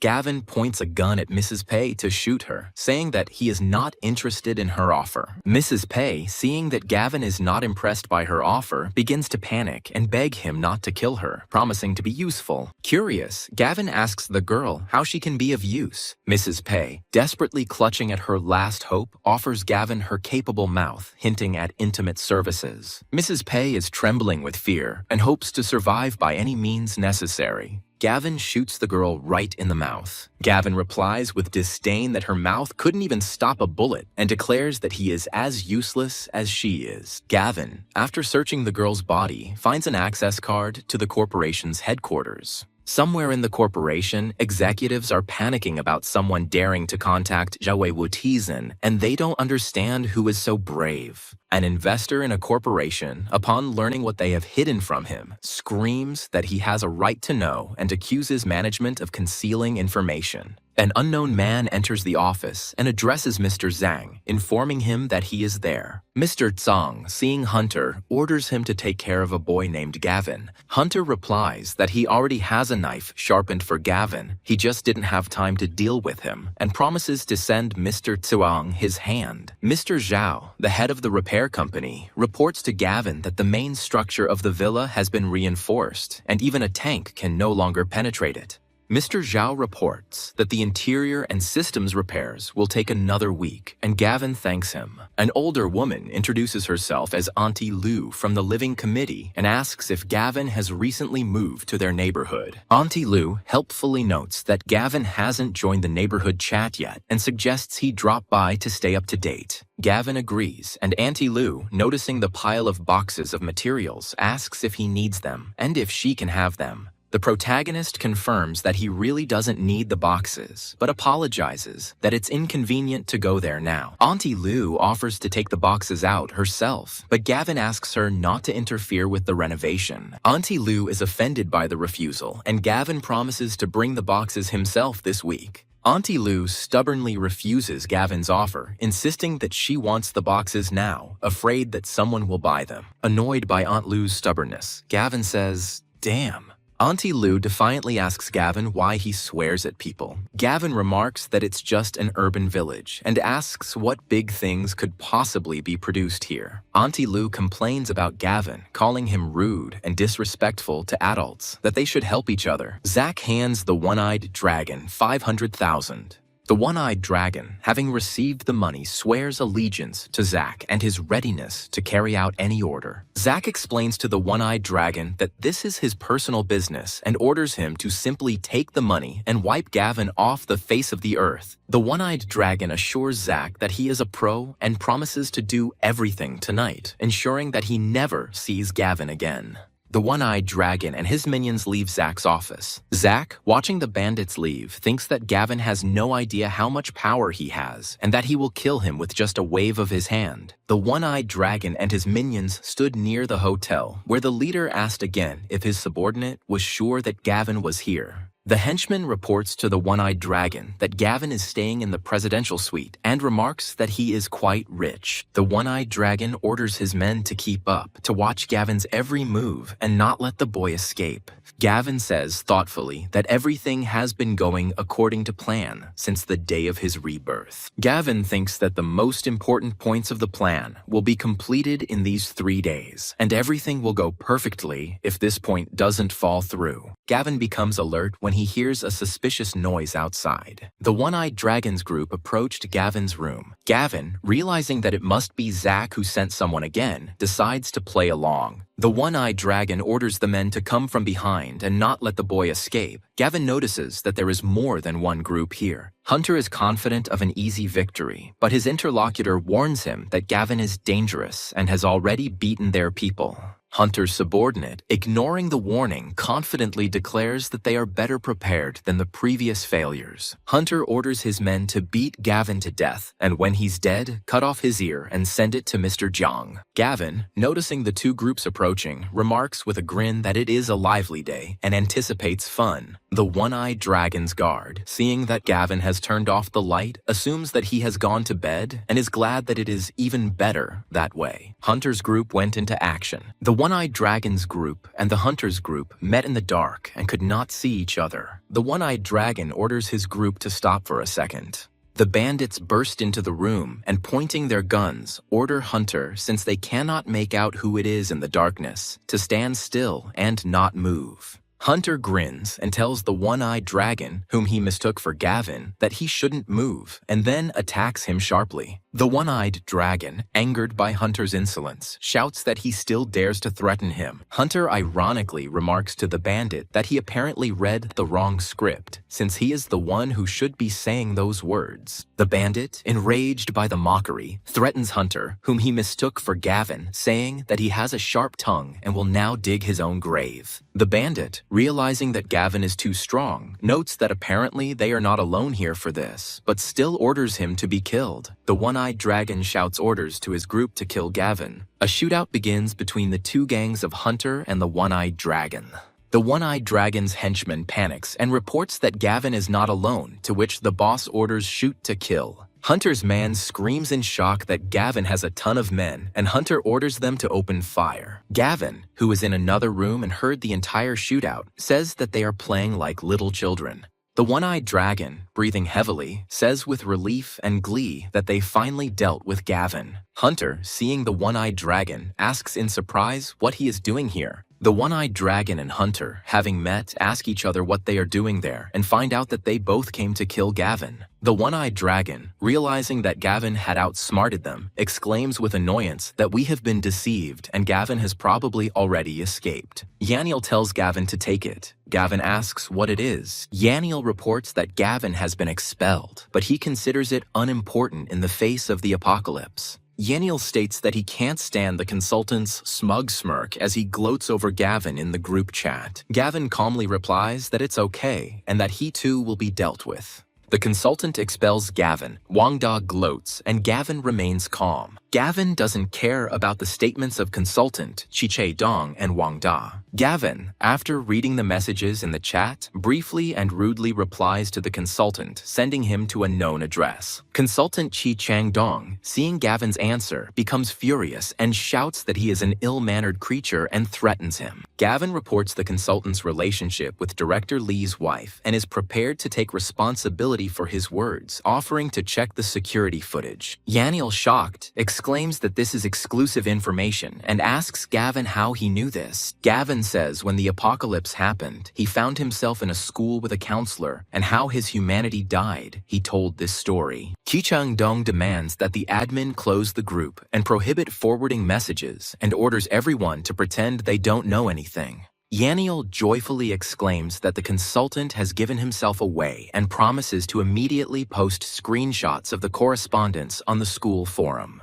Gavin calls Yaniel to go, saying that there are more important things to do, and he asks with interest what it is this time. Gavin asks Yaniel if his father believes him, and he bitterly replies that he doesn't, and that his father is one step away from locking him up in a mental hospital. Gavin promises Yaniel that after this important matter, he will go to his father himself, and then he will definitely believe his son. At night, Yaniel and the main character came to the urban village. Yaniel asks what big thing could happen in an urban village, to which Gavin points ahead and replies, "Here." Yaniel, seeing the luxurious house, notes that the house is not bad, and the owner is probably rich. Some man exclaims with annoyance that the drink has run out again. A man with a loaf of alcohol looks at a girl locked in a cage with empty bottles of alcohol lying on the floor. The man glares at the little girl in the cage with obvious hostility. The dirty girl looks angrily at the man, showing that she is not afraid of him. The man, noticing the girl's gaze, rudely orders them not to stare, threatening to gouge out their eyes, and throws a bottle into the cage. A man yells at a girl, saying that he married her mother because the girl was born, the dowry ran out, and he would have to sell the house. The man, with disgust, declares that he will sell his daughter, and even for such a small one as she, they will give enough that it will be enough for several bottles. The man grabs the girl by the hair and shouts for her to come out. A drunken father threatens his daughter that he beat her mother to death for refusing to buy her a drink, and that the same fate awaits the daughter if she disobeys. The girl bites her father on the hand, and he screams in pain. The girl's father, swinging at his daughter, shouts with hatred that she is a finished girl and goes to her mother. Yaniel and Gavin burst into the house, and the man is distracted by them. Gavin and his friends stand in the doorway, glaring at the man holding the girl by her clothes. The girl's father, noticing Gavin, rudely asks who he is, to which Gavin coldly answers with a question. Gavin remembers that Feng Kui is a bandit with teleportation powers, who became a national hero by helping the authorities transport supplies. Gavin continues that when Feng Kuo was sent to rescue the population, he ran away with the supplies, causing millions of people to die of starvation and exposure. Gavin recalls that Feng Kuo did not meet a fitting end, but died in the demon's jaws, and with his death, tons of supplies disappeared. Gavin, looking at the man, thoughtfully notes that there is also a little girl here, but he has not heard of her in his past life. The father, mistaking Gavin for a human trafficker, bargains for his daughter, threatening to sell her to another unless more money is added. Yaniel points his finger at Feng Ke and yells at him, calling him a monster. Yanilia furiously shouts at the girl's father that he is worse than a pig and even a garbage dog. The girl's drunken father, not expecting such impudence, asks Yaniel why such impudence comes from a simple merchant and threatens to hit him on the head. Gavin replies with disdain that he is not a traitor and will never become one. The girl's drunken father, enraged by Yaniel's refusal, threatens to skin him for interfering with his trade. Suddenly, Feng Ke's league is shot and his face distorts with pain and surprise. Gavin, watching Yaniel's precise shot, approvingly remarks that his shooting is getting better and better. The girl's father, having been shot, looks at Gavin and Yaniel in shock and horror and asks who the hell they are. Gavin, aiming the gun at his father, coldly says that it doesn't matter and he won't let a creature like him get away with it. Suddenly, the girl takes an empty bottle and hits her father on the head with all her might. Yaniel is shocked by this. Gavin and his friend were shocked by the girl's sudden actions. The wounded father, trying to get up, looks at his daughter with hatred and says in a breaking voice that she dared. The girl hits her father on the head with the bottle again, causing pieces to break off. The father is on his knees and says that it has been decided, threatening his daughter with reprisals. The girl, with hatred and disgust in her eyes, raises the remains of the bottle above her head, preparing to strike. Yaniel tries to stop the girl who is about to finish off her father, but Gavin advises him to leave her. Gavin notes that it was too hard for the girl to live in a cage with her father's hatred, and if she doesn't let off steam, her life will fall apart completely. The girl's hand shook with tension as she held the broken, bloody glass bottle. The girl was trembling all over as she stood over her father's dead body, which lay in a pool of his own blood. Yaniel, looking at the man's body, says in an icy voice that he is dead, and Gavin adds that people like him deserve to die. Gavin notices that they are almost late and tells Yaniel to take the girl downstairs, wash her, and calm her down, while he himself is going to go to the roof. Gavin is on the rooftop when he sees another meteorite fall on the building. Gavin climbs up to the roof and, looking at the view, says that it's time, and this is a great opportunity before the apocalypse. Gavin jumps into the meteorite, catching it with his body. The protagonist is glad that he did it. Gavin notices that there is even more space than he expected and imagines how much supplies can fit in there. Gavin looked down from the rooftop to the ground very carefully. Gavin, hearing the familiar sound of a siren, is surprised to notice that it is a police car. The man is handcuffed and panicking, shouting that it is here, and Feng Kuo told him to come here to sell the girl. The police, armed, order everyone to be ready and enter the house. The girl stood clean and washed from blood with a calm face. Yaniel tells her friend that the girl is really cute. Gavin panics and tells Yaniel that the police are outside and he doesn't know what to do because his father's body is still there and they have weapons. Gavin, trying to calm Yaniel down, says that up until now, everything would have been more difficult, but now everything is fine.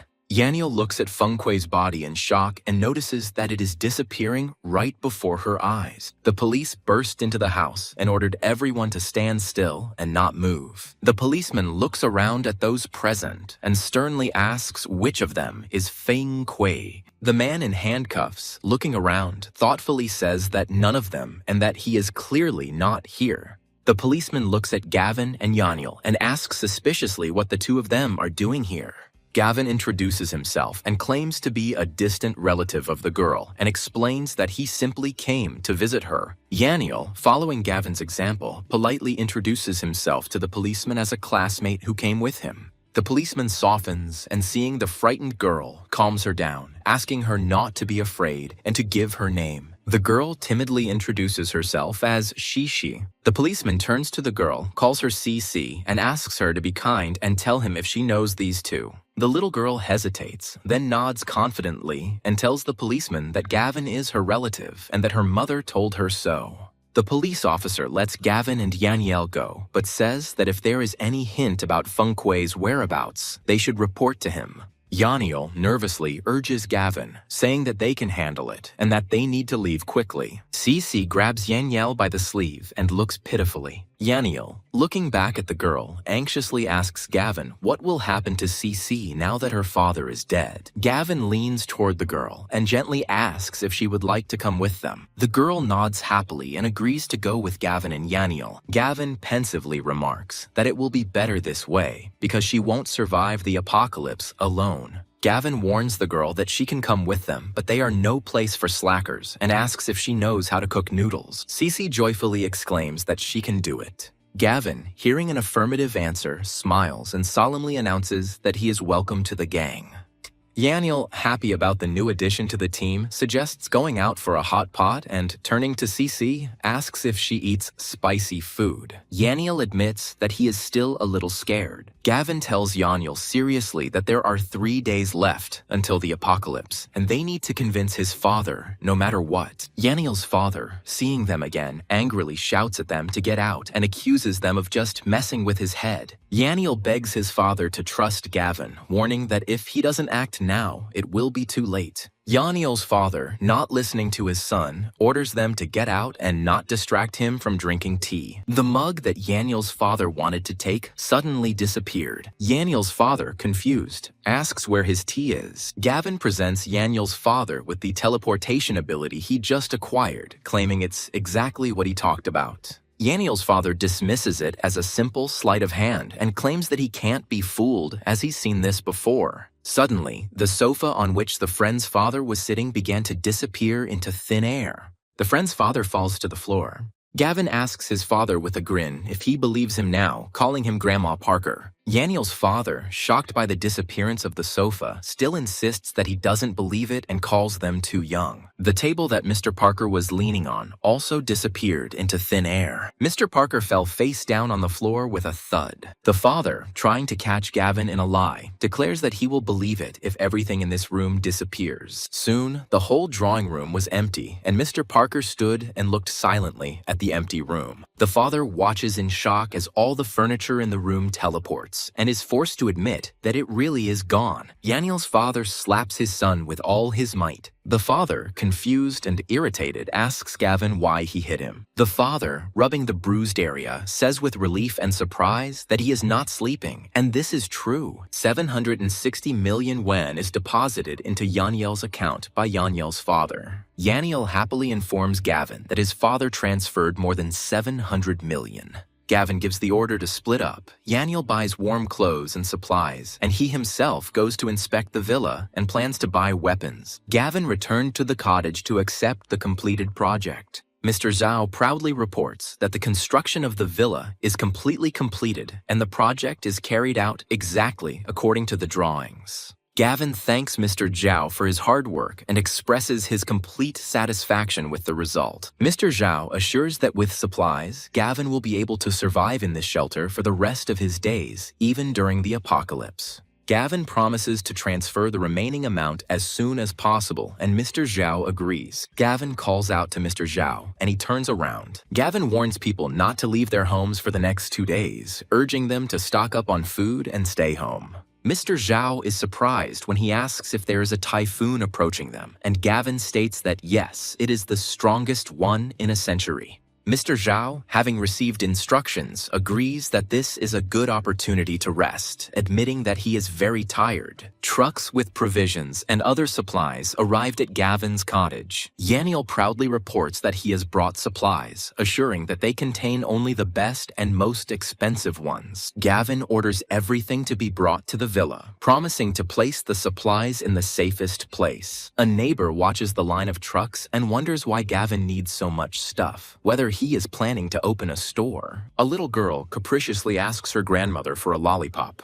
The grandmother, smiling, promises to get her grandson one lollipop. Gavin notices that Yaniel wants to say something and asks what the problem is. Yaniel regretfully admits that he cannot spend all the money, spending less than 100 million. Gavin gives Yaniel the addresses of several large grain storage facilities and orders him to buy all the grain from them. Gavin remembers that in a past life, a group of bandits seized the grain from these storage facilities, but this time they will not get it. A worker reports a problem with an elderly woman who is interfering with his work, and Gavin decides to go and investigate. The boy capriciously demands a lollipop from his grandmother, and she, without turning around, replies that she is already working on it. Gavin comes up behind the woman and her grandson and asks what they are doing. Grandma says that since Gavin has done a lot of shopping, she says that her grandson wants a lollipop, but he doesn't mind. Gavin is asked for a lollipop for his grandson, but he refuses. Grandma reproaches Gavin for being greedy and reminds him about the promised boxes, offering to take new ones. Gavin, in a rage, orders his grandmother to get out. Grandma, as president of the neighborhood committee, is outraged that Gavin is ruining the harmony of the neighborhood and threatens him. The grandson took out a lollipop without asking and joyfully jumped on the boxes, shouting that he got it. Gavin orders his grandmother to get her grandson out of there. The grandson refuses to leave and shouts threateningly that he will kill Gavin in the name of the monsters. Gavin is furious, calling the boy a little shit and telling him to get off. The grandmother and grandson panic and scream for Gavin to get away from them. The boy's foot falls into a box of crossbows. The crossbows in the box are triggered and shoot into the boy's butt. The boy screams hysterically in pain.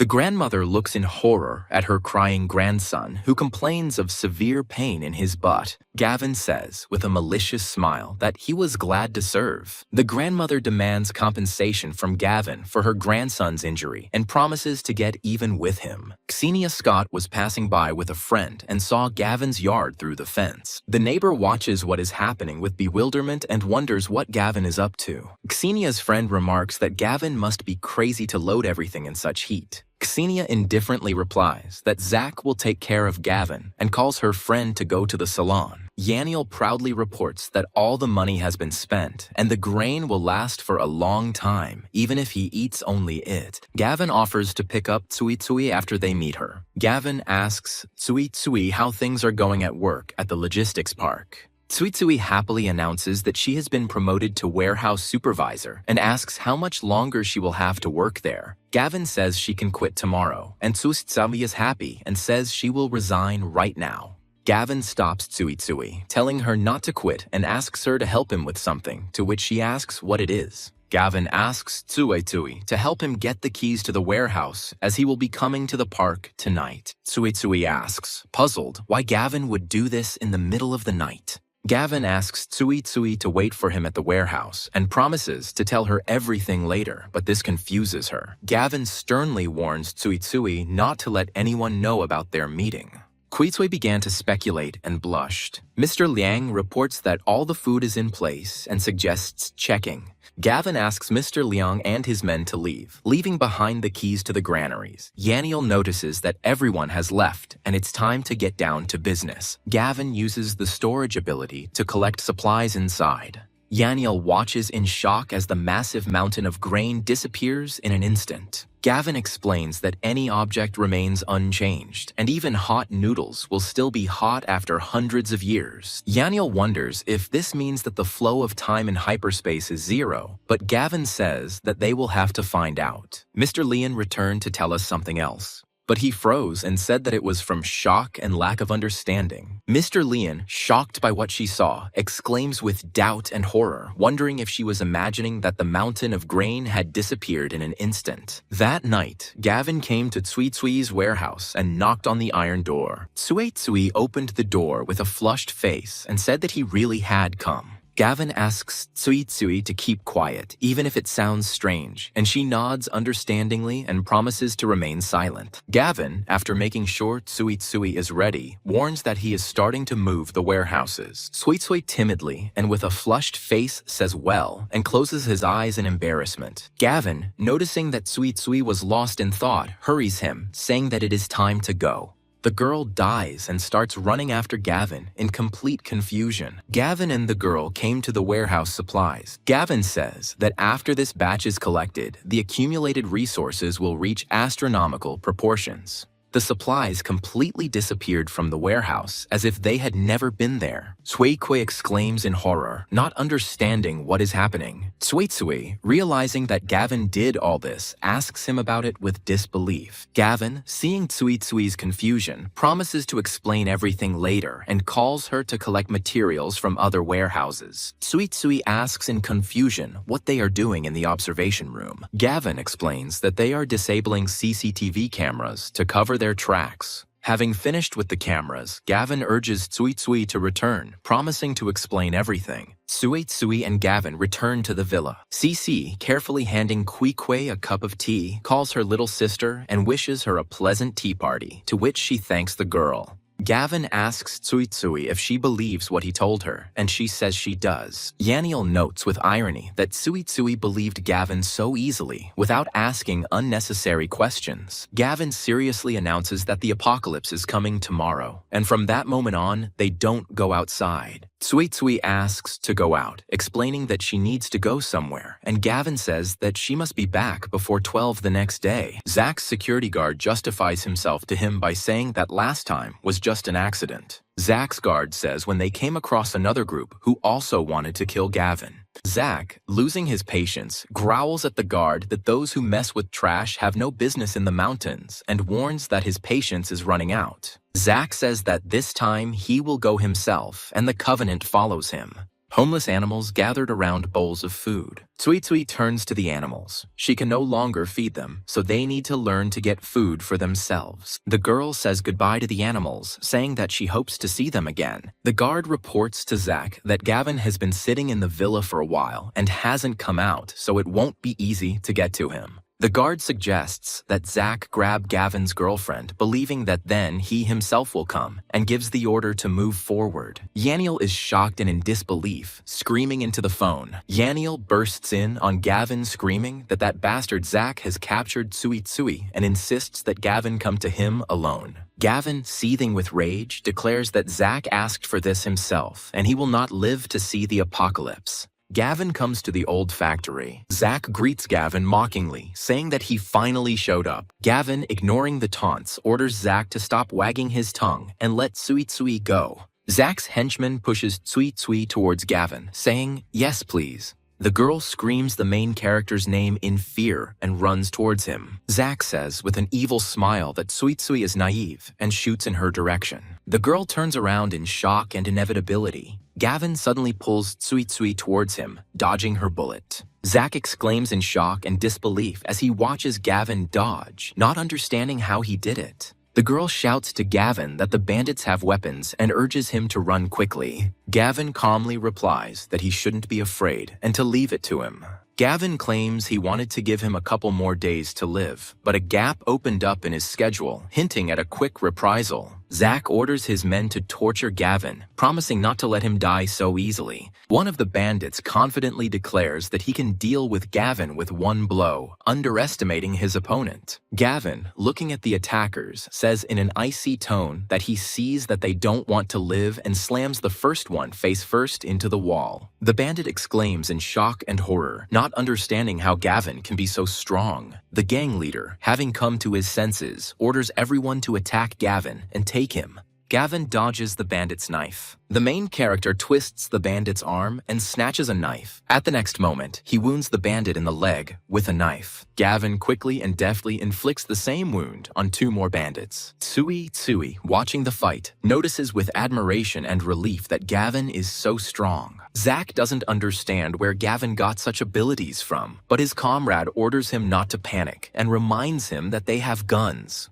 The leader of the bandits, aiming at Gavin, smirks and challenges him to try to dodge if he is so agile. But at the next moment, a bullet flies straight into the heart of the head of the bandits. Gavin mockingly reminds him that he forgot to mention that he also has a gun. Zach, seeing how Gavin skillfully deals with his people, screams in despair and disbelief that this is impossible. Tsuitsui watches in horror as Gavin kills the bandit and quietly says that Gavin killed him. Zach starts running away in panic, screaming that he won't take him. Gavin shoots Zach in the leg with a well-aimed shot. Gavin approaches and coldly asks if he really thinks he can escape. Zach reminds Gavin that he is the heir of the dragons and he cannot touch him, but his voice sounds uncertain. Gavin mercilessly shoots Zach in the other leg as he screams. The protagonist coldly and mercilessly says that he did not touch Zach. Zach admits his defeat and offers to name any amount, just so that Gavin will let him go.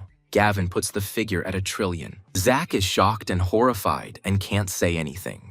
Zach replies that he asked him to name the amount, not to mock him, and asks who could possibly have that kind of money. Zach continues to be insolent, and Gavin, losing his patience, declares that he will teach him a lesson, after which a gunshot is heard. Zach, fearing for his life, begins to beg Gavin to stop, addressing him first as brother and then as sir. Gavin calls Zach a coward and reminds him that he said he would be finished today, after which the gunshot sounds again. Suddenly, a police siren sounds and an officer loudly orders everyone to stand still and not move. Zach, Gavin asks, didn't he expect him to call the cops, and defiantly asks if he can't kill him anymore. Zach threatens Gavin that not only can't he kill him, but he's also been attacking people on the street, so he'll rot in prison. Gavin shoots Zach in the groin out of frustration. Zach, writhing in pain, clutches his groin with his hands and, cursing through his teeth, calls Gavin a beast for depriving him of his male happiness. Gavin doesn't kill Zach because death in the apocalypse is too dignified, at which point the police officer orders him to put the gun down.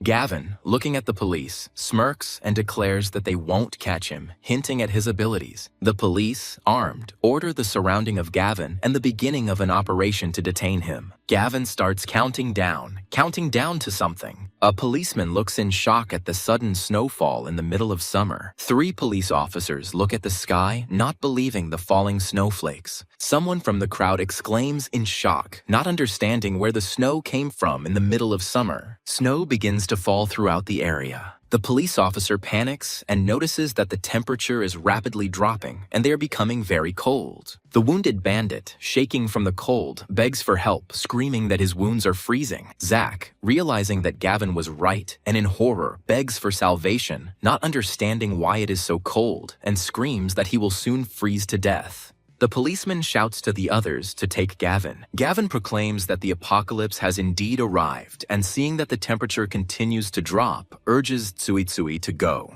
The police officer tries to stop Gavin, shouting that he can't get away. Gavin advises the officers to lower their weapons, warning that if they continue to hold the metal, their hands will be cut off by the freezing cold. The police officers, shaking from the cold, order each other to drop their weapons as their hands are already frozen and they cannot feel them. Gavin, turning to Zach writhing on the ground, mockingly reminds him that he told him no one would catch him. Zach, begging for help, says that he is so cold that his legs will give out if no one comes to help.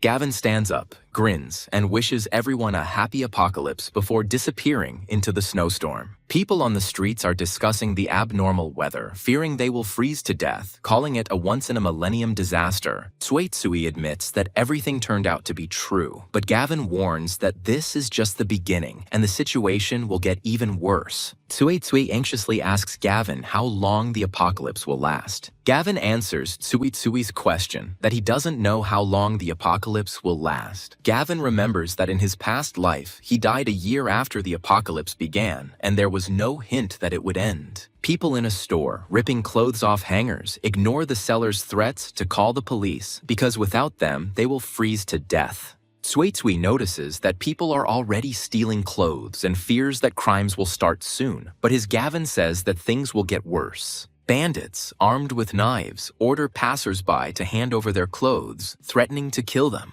Gavin, looking at the bandit threatening him with a knife, says in an icy tone that then this will be his dying wish. The bandit shouts that he has a knife, and Gavin still dares to ask for trouble, to which the other one replies that he is asking for trouble and orders him to go ahead. Gavin quickly and decisively knocks out one of the bandits. He puts a gun to the second bandit's head. The bandit froze in shock. Gavin quickly neutralizes the bandit, and with a cold grin, asks again if he really is asking for trouble. The bandit, looking at the gun in Gavin's hand, mumbles that it's not like that at all and ingratiatingly calls him boss, assuring him that Gavin is not at all impudent. Gavin's villa was covered in snow. Yaniel devours his hot pot and, looking at the terrible snowfall outside the window, says with a feeling of deep satisfaction that this is the life. Gavin, sitting at the table, sternly orders everyone to remember from this moment on not to step outside the door. The TV is reporting unprecedented cold, the temperature is dropping, the snowfall seems to be endless, and it is recommended to keep order. Gavin notes that the neighborhood chat has never been as lively as it is now. Residents of the area are panicking over the unusually cold weather in midsummer, complaining that they are sleeping under 3 down blankets. A fortune teller and a lawyer in a chat advise everyone to stock up on supplies, warning of an impending disaster. Auntie Liu calls on everyone to trust the country, claiming that this will soon end, and asks not to create problems for society by panicking.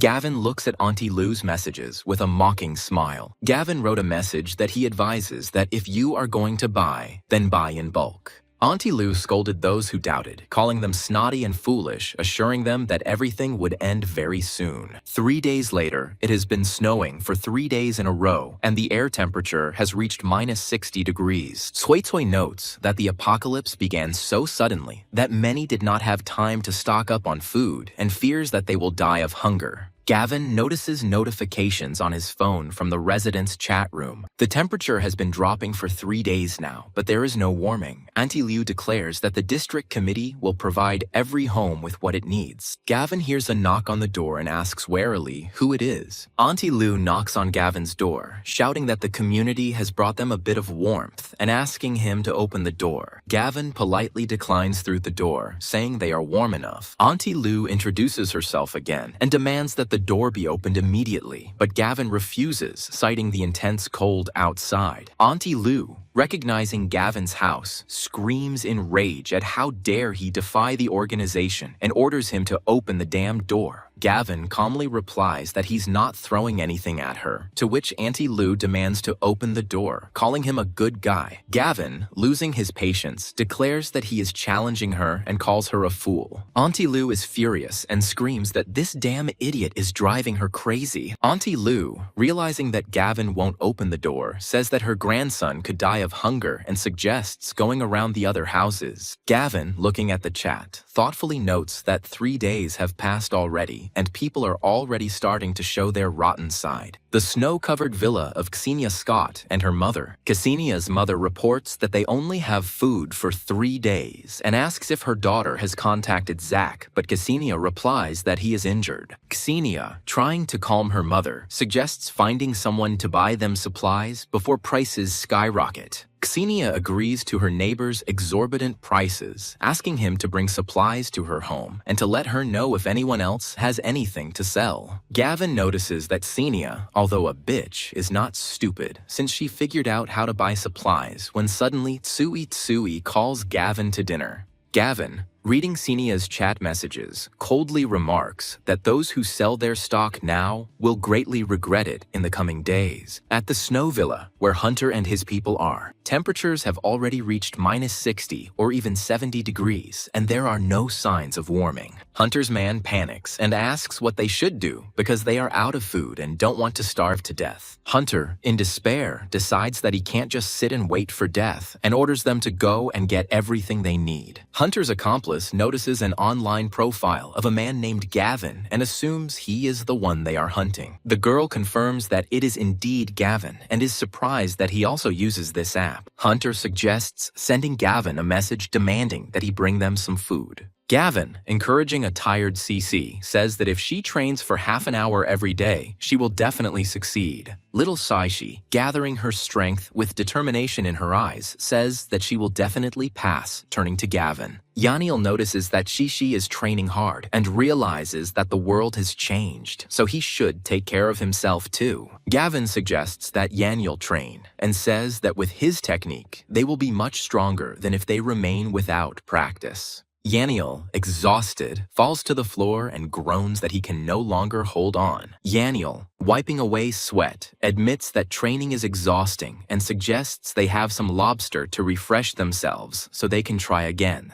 Suddenly, a message comes on Gavin's phone and he looks at the phone in surprise. Hunter's henchman contacts Gavin and rudely states that Hunter said that if Gavin is smart, he will bring them food himself. Gavin looks at his phone with a laugh and writes. Gavin coldly replies that he will tell Hunter that he is a dumbass. Gavin is surprised to notice that the timeline has changed. As in his past life, Hunter and his group lived in the neighborhood society, not Jingbi. Hunter asks his man if Gavin responded. The henchman reports to Hunter that Gavin has responded, and Hunter asks what it is. His henchman replies that Gavin called him a dolt. Hunter, enraged by Gavin's response, orders his men to take up arms, go and kill him. Over the past few days, Xenia Scott's villa has become so covered in snow that huge layers of snow have accumulated on the roof. Xenia's mother complains that the food will run out in 2 days and asks if there is any news from Zach, to which Xenia replies that Zach is busy. Mother Xenia recalls the many trucks that delivered supplies to Gavin's house and wonders about the scale of his stockpiles. Xenia, remembering the past, thoughtfully says that, as she remembers, it was decent and trucks would deliver something to his house every now and then. Xenia's mother suggests that Gavin knew about the apocalypse, but Xenia claims that it was just a snow disaster. Xenia's mother suggests that her daughter not let Gavin's supplies go to waste if Zach doesn't show up soon. Xenia confidently answers her mother that she knows what to do and will get them supplies herself. Hunter's company, having arrived at Gavin's house, points to it and says that Gavin lives here. Yaniel noticed on the camera screen that they had guests. Gavin reassures Yaniel, saying that there is no need to panic. It is Hunter and his henchmen. Hunter, approaching the door, shouts loudly and demandingly at Gavin to open it. Gavin, without opening the door, coldly orders Hunter to get out, declaring that he is not welcome here. Hunter, not receiving an answer, furiously threatens to break the door down to hell, and then it will be too late to beg for mercy. Gavin, standing calmly by the window, coldly notices how dirty Hunter's mouth is and offers to wash it out. Gavin turns on the ice-cold water tap and directs the stream at Hunter, who screams in shock and rage that the son of a bitch got them wet. Hunter orders his men to break down the door and kill Gavin immediately, but his henchmen, their teeth chattering from the cold, reply that they can't. Hunter, wet and shivering from the cold, shouts out a hateful threat that Gavin will dance for him again. Yaniel, watching the bandits suffer with pleasure, laughs joyfully, noticing how they are freezing poor things. Gavin announces that it's been a week since the apocalypse began, and it's time to go outside, but Yaniel asks why, since they have food. Gavin cryptically says that there will be a larger meteor shower soon, hinting at a new opportunity to gain powers. Yaniel, hearing Gavin's words, joyfully shouts that they must not miss this. Gavin looks at his phone in surprise and notices that Xenia Scott is indeed texting him. Xenia texts Gavin, asking if he's there and saying she wants to talk to him. Gavin, having read the message, replies with irritation and disgust that it will be all right. Xenia's mother eagerly asks if Gavin has responded. Xenia confidently replies that he would tear his throat out just to be with her, and has no doubt that he will answer. Half an hour later, holding the phone with unread messages in my hands, shaking with rage, Xenia's mother complains in irritation that half an hour has already passed, and there has been no sign of Gavin, and she curses. Hunter's people, sneezing, complain that it is too cold and ask to make the fire bigger. Hunter, shivering from the cold, notices that the temperature outside is clearly not suitable for humans, and she is almost frozen to death. Hunter, furious, vows that next time they will be ready, tear down Gavin's doors, strip him naked, and throw him out into the street. Xenia's mother asks if 2 hours have passed already and if Gavin is answering, to which Xenia replies with annoyance that he is not. Xenia's mother advises giving him time because men have pride too and suggests sending voice messages that drive him crazy. Xenia sends Gavin a voice message with feigned concern, asking what he is doing and how he is, if he is okay. Gavin listens to the voicemail and, grinning, decides to play along, calling Xenia a bitch and saying that he's bored anyway. Gavin records a voice message asking if she really misses her daddy. Xenia said that Gavin was still just as pathetic, and one look from her was enough to have him at her feet, and now let him send them food.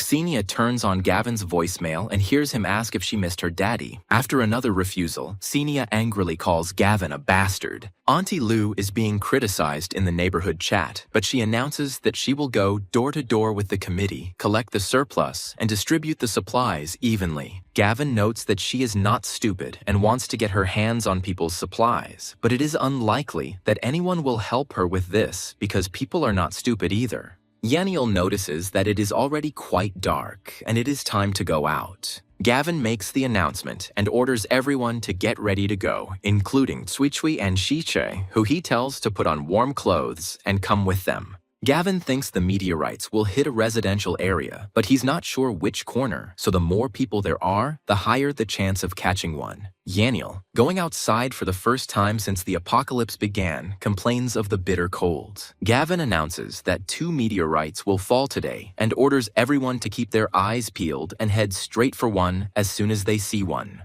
Auntie Lou announces that the district committee is collecting supplies to support the population and calls on everyone to cooperate. Auntie Lou laments that the food she collected is already gone and her grandson is hungry again, so she needs to find more food urgently. Yaniel, seeing how Auntie Lou goes around the houses, indignantly remarks that she has no conscience at all. Auntie Lou's assistant, noticing Gavin on the street, asks if it is him. Aunt Lou replies with hatred that he is, and now they will get even with him for last time. Auntie Lou tells Gavin and his company to stop. Gavin stops and asks if there are any problems. Auntie Lou confidently states that she saw with her own eyes a pile of trucks and boxes outside Gavin's house. To which Gavin replies, "So what if there were a bunch of trucks?" The committee members exclaim that since he has food, they order that all supplies be immediately handed over to the district committee. Gavin asks why he should do this, to which Auntie Lou replies that it is an order from the committee for the sake of everyone in the area. Gavin refuses, claiming that his supplies are none of their fucking business, and Auntie Lou yells at him for his behavior. Gavin, losing his patience, asks who she is to lecture him, a curmudgeon, and declares that it is her challenge whether he should improve or not. Auntie Lou, on behalf of the neighborhood committee, condemns Gavin for the youth being too rude, to which Gavin replies that he doesn't care. The committee members, seeing Gavin leaving, panicked and ordered him to stand still. Auntie Lou threatens that Gavin will not leave until he gives them the supplies. Yaniel is furious and slaps Auntie Lou, causing her to fall to the ground. Aunt Lou, indignant and shocked, says how dare he and orders them to be taken, hinting at her people. Cece notices the meteorite and points at them to tell Gavin. Gavin shouts in a hurry to run after them as quickly as possible. Auntie Lou's assistants icily declare that none of them will leave. Gavin quickly pushes his assistants back and runs quickly towards the meteorites. Yaniel, noticing the falling meteor, remarks with a grin that here is a wonderful opportunity. The meteor flies past him as if it were alive and flies on, and Yaniel falls face down into the snow. The meteor headed straight for the confused and frightened Shishi. Yaniel exclaims in shock as he watches the meteor fly straight towards Shishi. The meteor is absorbed into the girl's body with a bright light. CK runs up to Chiti in alarm and asks if she is okay. CC, shaken but unharmed, replies that it seems the meteor hit her directly. Sui, seeing the second meteorite, shouts that another one is flying. Gavin orders the boys to run after him. The committee members shout at them to stand still, and don't they think they hit the old lady and will just leave. The meteor crashes into the ground with a golden flash, leaving behind a deep crater. Yaniel notices, to which Gavin explains that it usually enters the body, and if it hits the ground, it means it is a valuable item. Yaniel, seeing the red stone, exclaims in amazement that it looks like amber and does not understand what it is. Gavin, seeing a red stone that has fallen from the ground, exclaims that it must be a very valuable thing and rushes towards it. Gavin explains that the effect of this stone when taken internally is that it can increase resistance to cold. Yaniel cries out that this is wonderful in the ice apocalypse, after which Gavin calls everyone to come back. Auntie Lou and her henchmen shout at each other that they cannot survive without food and demand that they be given money immediately. Gavin nonchalantly tells them they're idiots. The neighborhood committee member exclaims that he is challenging their authority, but Auntie Lou suggests collecting supplies from other houses. On TV, they are reporting that this is a disaster. Rescue operations are being carried out, and all citizens are asked to take part in the operations. There is a cracking sound and the lights in the house go out, to which Yaniel exclaims that the TV has gone out. Gavin says it's normal. It's 10 days since the apocalypse and the power grid is overloaded, but they have enough power to last. Tsuitsui says that with the power outage, the heaters won't work and it will become increasingly difficult to survive. Yaniel stops her, saying that compassion is, of course, good, but there is no need to be naive. This is the apocalypse, to which she nods understandingly. Gavin asks Cece with concern how she feels with the meteor inside her body. She happily answers that she feels much better than before.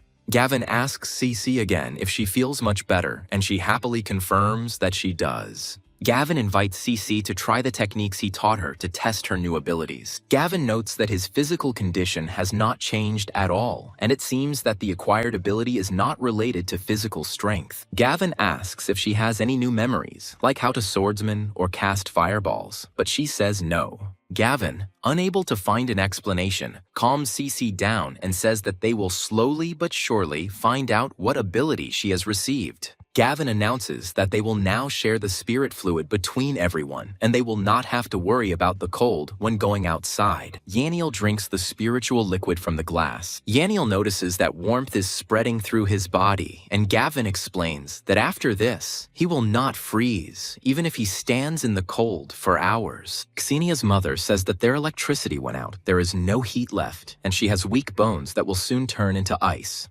Xenia says that they need to hold out and the electricity will come back, but the mother says that if Zack doesn't come, they won't last. Xenia reports that Zack said his wounds are almost healed and he will arrive soon, and then they will immediately kill that idiot Gavin. Xenia's mother, seeing the light in Gavin's house, is perplexed and remarks that this is strange. The mother asks her daughter if this is Gavin's house and why he has electricity when no one else has it. Xenia's mother notes that he has his own source of electricity. Xenia exclaims in rage, "That damn Gavin, and how the hell is he still living so well?" Xenia's mother orders her daughter to contact Gavin again to find out about his situation, and Xenia reluctantly agrees. Xenia texts Gavin with feigned curiosity, asking what he's come up with since there's no electricity in the entire area. Gavin, after reading the message, remarks with a grin that she must be going through a difficult time and is again seeking his attention. Gavin, with a grin, remarks that since she is following them, she needs to show her how well they live.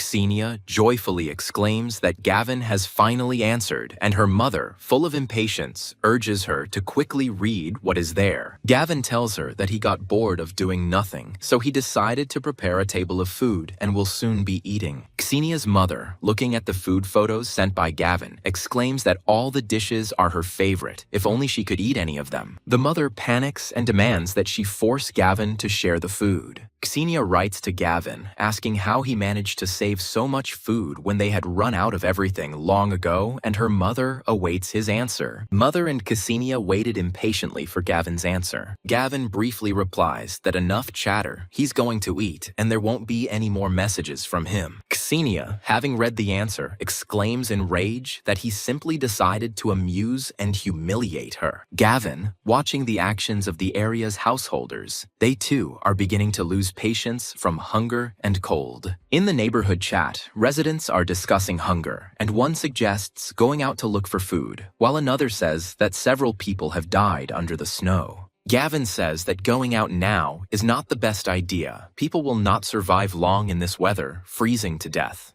Big Stick Wang, seeing that there are no takers, decides to go alone, and Fortune Master Joe begs him not to take any risks. Hunter's men are panicking and reporting that food is running low and that if this continues, they won't last even a couple of days. Hunter's henchmen demand that something be done because they can't sit and wait for death and suggest finding a way to get food. Hunter, after weighing the risks, decides that it is too cold and dangerous to leave the area, so they will not go anywhere. Hunter suggests robbing Aunt Lou since she was collecting supplies from houses in the area. Auntie Lou, carefully feeding her grandson, coaxes him to eat, assuring him that they have plenty of food that she collected from houses in the area. The grandson, being greedy, shouts that his grandmother should not dare to eat it because it's all for him. Auntie Lou meekly replies that she won't eat it, and that's all, persuading him to eat a couple more spoonfuls. Auntie Lou heard someone knocking and asked who was there. Hunter, approaching Aunt Lou's house, knocks loudly and shouts for her to open up. Auntie Lou asks what this Hunter brat is doing here. Hunter threatens to blow the door to hell if she doesn't open it. Auntie Lou shouted at her grandson to quickly hide the food, to which the grandson ran in fear to hide it. Hunter, losing patience, decides to go in himself and breaks down the door. Having burst into the house, Hunter's henchman, seeing mountains of food, exclaims in shock and admiration, looking at it. Hunter orders his henchmen to take all the food they see. Auntie Lou shouts at the robbers that they have no right to take her things because she is the president of the district committee, and this is a crime. Hunter smirks and counters that she only acquired these things recently, hinting that she stole them from her neighbors. Hunter's henchman, with a box in his hands, pushes Aunt Lou.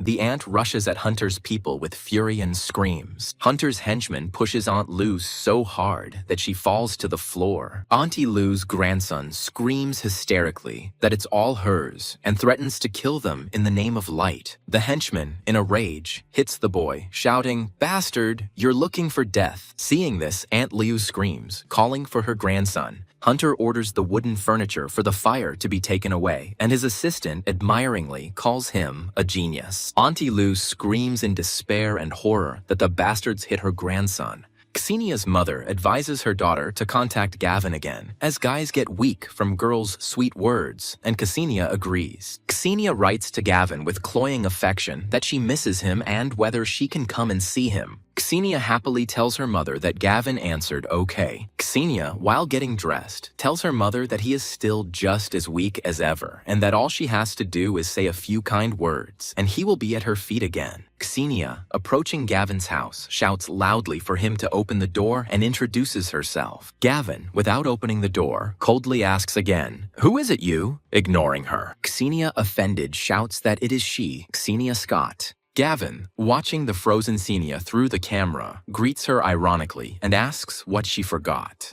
Ksenia, her teeth chattering from the cold, begs him to open the door, saying that she came to see him and that she is freezing. Gavin, with an icy grin, asks Ksenia why she thought she could come to him and who gave her that right anyway. Ksenia reminds me that he sent the message himself, and he replied, "Okay." Gavin, boredly scrolling through his phone, coldly replies to Ksenia that she must have made a mistake and advises her to reread the correspondence again. Ksenia looked at her phone to reread the correspondence more carefully. Ksenia, having reread the message, it said, "Okay, but below is bullshit," and indignantly asks what kind of bullshit it is. Ksenia, in a rage, shouts at Gavin that he should always open the door for her and hysterically asks whether he will open the door or not. Gavin, leaning back on the couch, replies that he won't let him in. Ksenia kicked the door and, raising her voice, warned that he would dance for her again. Ksenia curses Gavin, promising him terrible revenge. Ksenia's mother notices that they can't even get in, and Ksenia suggests calling Aunt Lou and asking her to share some supplies. Auntie Lou, comforting her freezing and hungry grandson, promises him food, but the grandson complains that he is cold and hungry. Auntie Lou tells her grandson that she will find food. At that moment, Aunt Lou's phone starts ringing off the hook. Ksenia complains to Aunt Lou about Gavin and asks her to punish him, and she maliciously replies that she knows about it and has a long-standing score to settle with him. In the neighborhood chat, residents discuss Big Stick Van, who nearly died in the snow, and come to the conclusion that it's now everyone's on their own.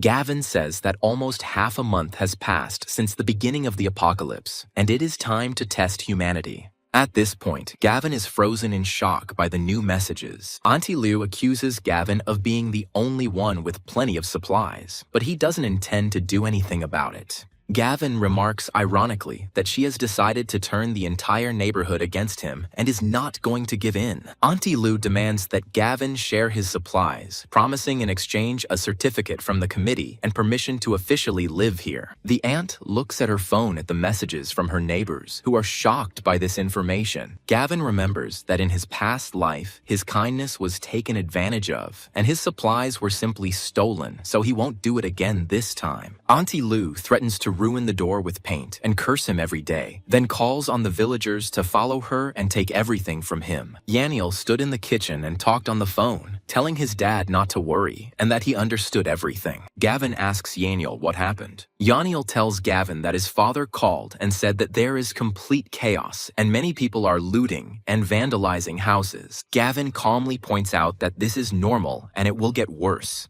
Yaniel says they've stocked up, but if anyone breaks in, Gavin asks if he wants to go check on them. Yaniel, remembering that he had drunk the liquid and that the extreme cold was no problem for him, enthusiastically volunteered to go. Gavin, wanting to help, says that he will go with them since she has a snowcat there, and it will be easier. Auntie Lou, having gathered a crowd, loudly knocks on Gavin's door and demands that he open it. Gavin and Yaniel are shocked to see that Auntie Lou is really persistent and has brought a whole crowd this time. Neighbors, looking at Gavin's house, note with envy that he not only has electricity but also steam coming out of the pipes, and it's really warm there. Yaniel notes with alarm that they came for food, but Gavin grins and says let them dream. Auntie Lou demands that Gavin hand over the supplies so that the district committee can distribute them among everyone and orders the door to be opened immediately. Gavin looks around the assembled crowd with disdain and coldly remarks that this pathetic bunch is now everything. Auntie Lou says she is the president of the neighborhood committee and represents the interests of all homeowners and demands that the door be opened.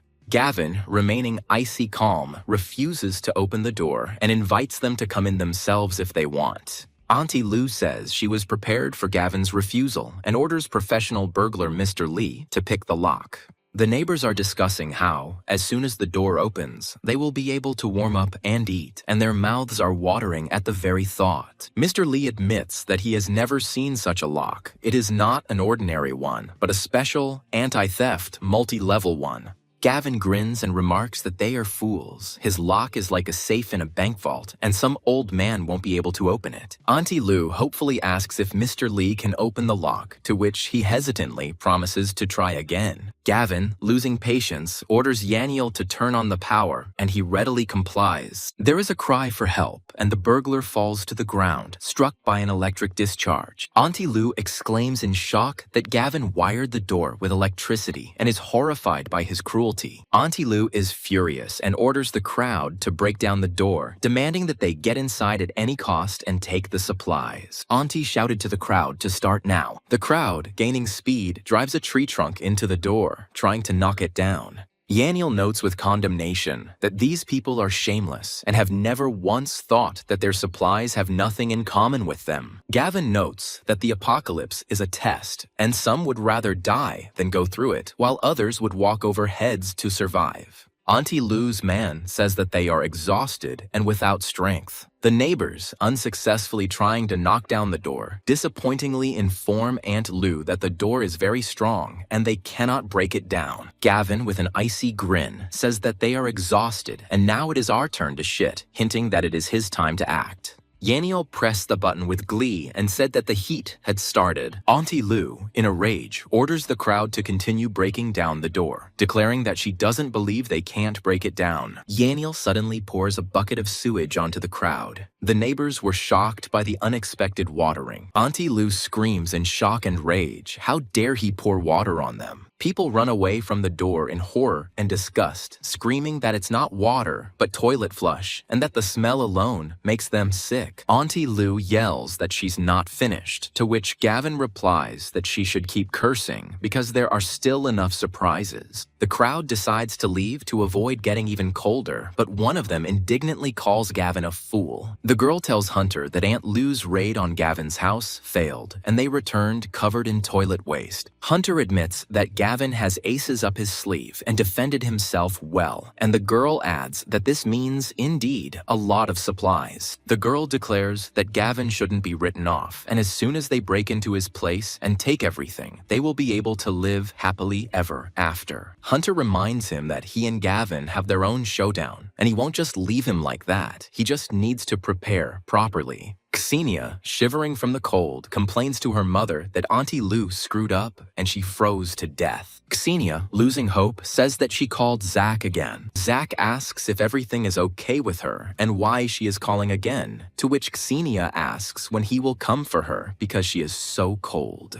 Zach replies that he has no business following her and that he can't even save himself now, after which he orders her to leave him alone and hangs up. Xenia's mother asks her daughter if Zach will abandon them, to which Xenia replies that he said that he cannot save himself now. Xenia's mother exclaims that they will die and asks who will save them, but Xenia says that they need to go and look for food themselves. The mother, frightened, objects that they will freeze even faster if they go outside. Xenia replies with despair that they cannot just sit and wait for death, and they have no other choice. Xenia's mother begs her daughter to continue begging Gavin because he is the only one who can save them. In the snow-covered villa of Gavin, which is almost completely covered in snow and is the only one where the snow is burning, Xenia, having lost all pride, writes to Gavin, begging him to forgive her and asks what she can do to make him forgive her. Gavin, remaining icy calm, replies that she should call him Daddy. Xenia listens to his voicemail where Gavin repeats his condition, insisting that Xenia call him Daddy. Xenia, burning with shame and humiliation, exclaims that this is too much. Xenia's mother begs her daughter to spit on her pride and just call him that, but Xenia tries to object. Her mother interrupts her, saying that the most important thing now is to survive. Xenia angrily tells him that Gavin will answer and is sure that he will let them inside. Gavin listens to the voicemail where Xenia called him Daddy. Xenia's mother asks what Gavin answered and is sure that he will let them inside this time. Gavin, after reading Xenia's response, contemptuously calls her a fool and says that he does not have such a spoiled daughter. Xenia, enraged by Gavin's response, showers him with obscene language in rage and despair.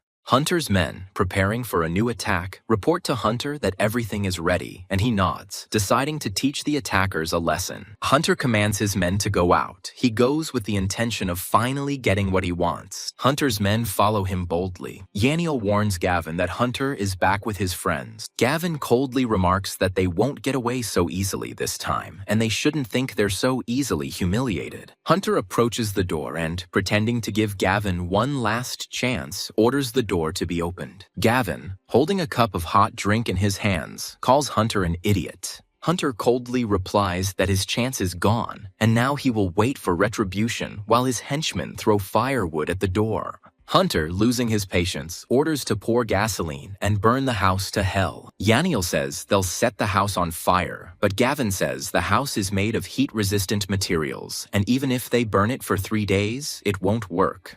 Hunter throws a lighter into the gasoline and exclaims with glee that Gavin has played himself into oblivion. Hunter and his men look at the fire that has engulfed the door. One of Hunter's henchmen, watching the ineffective fire, notices with bewilderment that something is wrong because time is passing and the house is not burning. Hunter admits that the fire is useless and understands that the house is made of heat-resistant materials, so the fire will not harm it. Hunter, unwilling to give up, orders the door to be drilled, declaring that he must get inside at any cost. Hunter's man said he would take care of it, standing with a drill at the ready. Hunter mutters maliciously that in a little while he will show Gavin how he will beg him for mercy. Cece tells Gavin that the bad guys are breaking down their wall, but Gavin reassures her that it's okay. They won't get in anyway. Gavin announces that it is time to hunt and orders Yaniel to get ready, to which he replies that it is high time to teach them a lesson. Yaniel says it's his first time using a bow, to which Gavin replies it's for close-range purposes. Gavin says that in the future there will be items with supernatural properties, so it is necessary to train in archery. Hunter asks his henchman with interest if he is succeeding, watching him drill. Hunter's henchman, drilling into the wall, suddenly stops and reports that something is wrong, to which Hunter asks what it is again. The henchman says he can't go any further because there's something in the wall, and Hunter moves him aside to take a look for himself. Hunter, seeing the steel plates, exclaims in shock and disbelief that Gavin has seriously strengthened the house. Hunter doesn't understand how they can get through because it's impossible. At this moment, Hunter's henchman is shot with a bow. Hunter, hearing cries for help from his men, realizes that Gavin has outplayed them and, in a panic, shouts for them to quickly get to cover. Hunter, retreating in rage and helplessness, swears that even if he does not kill Gavin, he will not let him live so easily. Hunter's men and Hunter himself are shot with bows and arrows. The wounded Hunter, bleeding, begs for help, and Hunter, ordering a retreat, hastily leads away the remnants of his gang.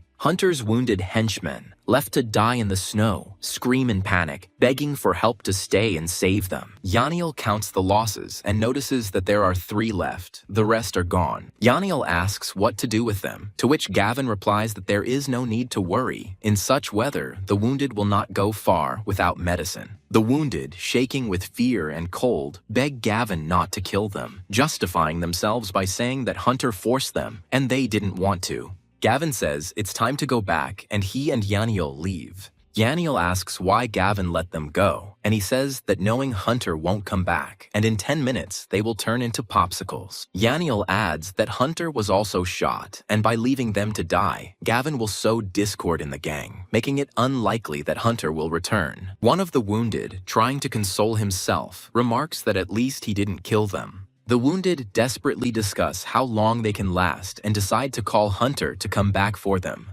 The wounded man calls Hunter and begs him to come back and save them as they are seriously injured, and Hunter coldly asks where they are. The wounded man replies that they are at the entrance to Gavin's house, and at that moment the sound of gunshots is heard, after which the connection is cut off. The wounded man's comrade asks in horror what happened, to which he replies that Hunter asked where they were, and then hung up. The wounded man exclaims in shock that he abandoned them. The wounded man, realizing this, in rage and despair, showered him with obscene language, shouting that he had risked his life for him, and he had abandoned him. The wounded man, realizing that he can only survive with Gavin's help, begs him to come to him and ask for help. The wounded crawl to Gavin's door and cry out pleadingly for him to save them, promising to become his servants as they freeze to death. Hunter demands to pull out the arrow faster. The guy, pulling the arrow out of the wounded man's shoulder, persuades him to be patient for a little while, and he, biting his lip, lets out a muffled cry. The girls standing to the side thoughtfully say that Hunter lost again. The girls argue that they underestimated Gavin too much. Hunter, seeing the girls standing, orders them to bring boiling water to wash the wound. The girls tell Hunter not to worry. They are already on their way. Jolene exclaims in despair that Gavin is clearly too much for Hunter and asks her friend what they should do. The girl replies that they need to come up with a backup plan because they can't live on Hunter alone.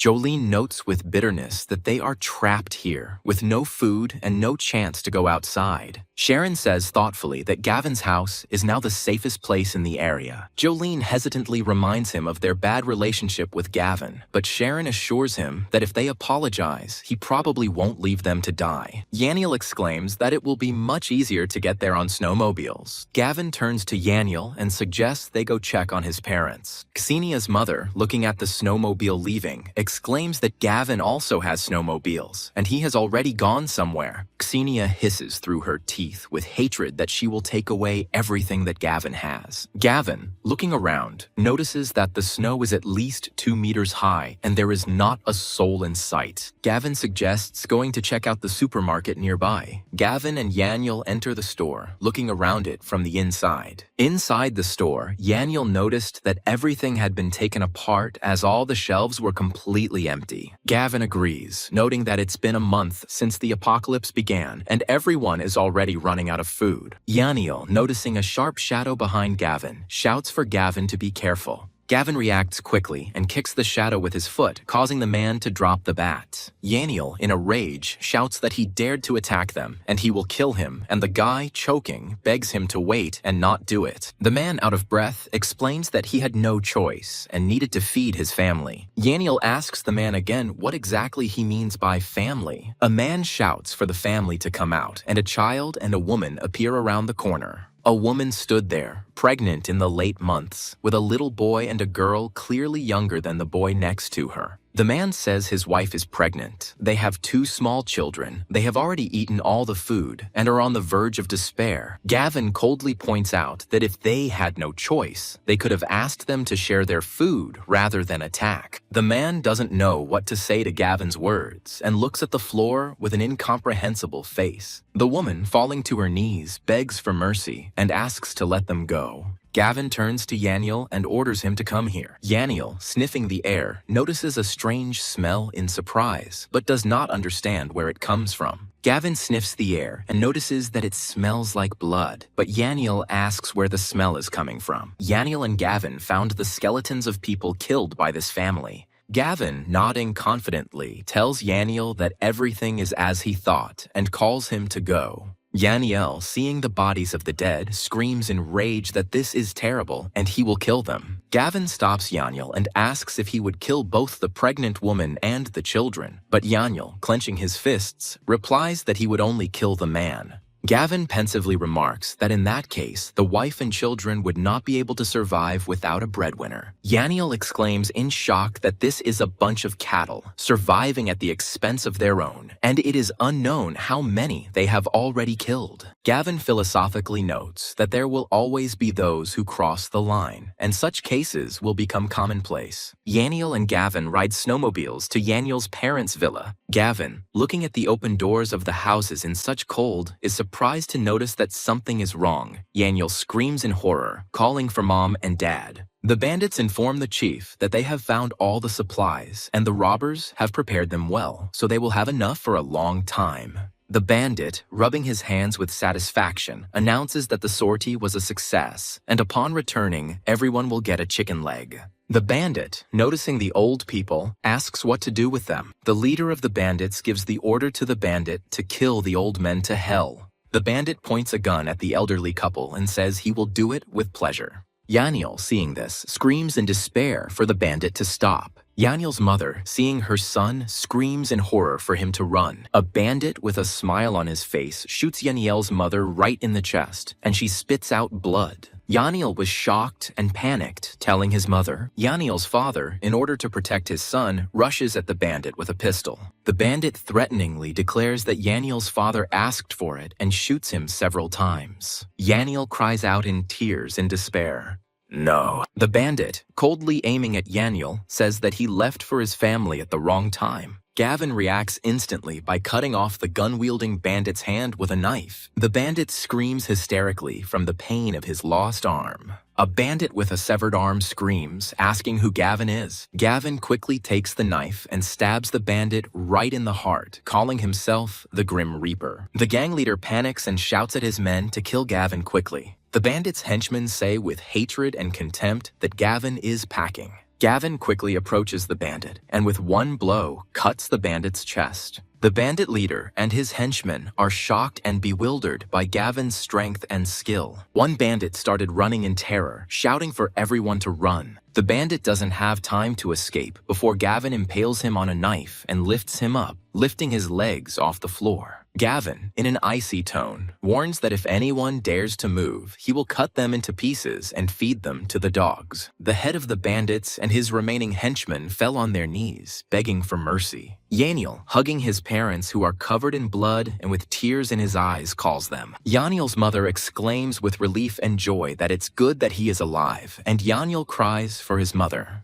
Yaniel's father says that their time has come and asks them to take care of themselves and be careful with Li Santiang from Mong village. When his parents die, Yaniel cries out in despair at the top of his voice so that his father doesn't die. Yaniel, determined, asks Gavin to leave the robbers to him. Yaniel screams in rage that he will kill them himself while stabbing to death the remaining henchmen of the bandit leader. The captured robber, trembling with fear, begs for mercy, justifying himself by saying that he was simply following orders. Yaniel, turning to the leader with a knife in his hands, contemptuously calls him a brute. Gavin, seeing Yaniel raising his knife, stops him and tells him to wait. Gavin asks who sent him, to which he gasps and replies, "Mr. Lee, the elder of Mong village." Gavin asks the bandit the village chief again. Yaniel, hearing this, says that his father sponsored the residents of this village, and Lee worked for him, and this is how he repaid his father for his kindness. The prisoner, trying to save his skin, humbly asks to be released, promising not to tell anyone anything. Gavin replies with hatred that he will not see mercy. The leader, losing hope, threatens that if he is killed, they will be found and will not be left alone. Gavin, maintaining an icy calm, retorts that he won't just leave them like that and rips the bandit's clothes off. The bandit, shocked and shivering, asks Gavin what he is going to do. Gavin coldly says that killing him is too easy and people like him should freeze until they die. The leader, realizing that a painful death awaits him, desperately begs for mercy. Gavin took out the leader of the bandits on the street so that he fell. The leader, shaking with horror, shouts that it would be better if they killed him right away because he does not want to die in the cold. The leader of the bandits is covered in ice from the cold, and an expression of horror and fear is frozen on his face. Yaniel, burning with the desire to take revenge and kill the leader, declares that he wants revenge and demands to go to the village of Mang. Arriving on snowmobiles in the village, Gavin shouted that it was right ahead. Gavin, looking thoughtfully into the distance, says that they will build a real fort. Gavin notes with hatred that these people have committed terrible acts. Two people on snowmobiles approach Gavin and Yaniel. Gavin, looking at the captured equipment, notices that they also have snowmobiles. A man on a snowmobile shouts at Gavin and Yaniel who they are. Gavin and his group arrive at the gates of Mang village, and the guard, but warily, asks who invited them. Yaniel brazenly lies that they were invited by the elder, Mr. Lee. The guard smirked and exposed his lie, saying that Jiwei Biotessen had taken Mr. Lee to his place and that he had been gone for a long time. Gavin reacts quickly and shoots them quickly in the head. The men fell dead weight to the ground, smoke pouring from Gavin's pistol. Residents of the village, attracted by the noise of gunshots, looked out and shouted who was there. The villagers are panicked and furious, screaming that strangers have killed their people and cannot understand where they came from to cause them trouble. Gavin and Yaniel, having assessed the situation, decided that they would not get through today and suggested going back and coming up with a new plan. The villagers shouted after them that they could not escape. Gavin and Yaniel returned to their villa, but a crowd of people had gathered everywhere at its entrance. The people standing near the entrance to the villa are relieved and happy to see Gavin returning and shout that they are frozen to the bone. Gavin, walking towards the house and seeing strangers, asks with bewilderment and suspicion why there are so many people here. People run out to meet Gavin, vying with each other to ask if he managed to get anything and hoping that he stocked up on food at the store. Gavin, having found them sitting at his place, rudely orders them to get out, stating that it is none of their fucking business. Seeing Gavin, one of the uninvited guests eagerly asks if he found supplies for them, since that is exactly what he came for. Gavin frowns and asks again why on earth he had to go get supplies for them, and who told them that. The guest, not understanding where else he could have gone, continues to ask why he went then. Gavin, losing his patience, rudely replies that it is his personal business and orders them to get out. The indignant man, shaking his head, notes that today's youth have no respect for their elders and calls Gavin rude. The woman asks Gavin to tell her if he found anything, as they are dying of hunger, to which Gavin coldly replies that he found nothing. The woman, not believing Gavin, states that she doesn't believe him and demands to search him.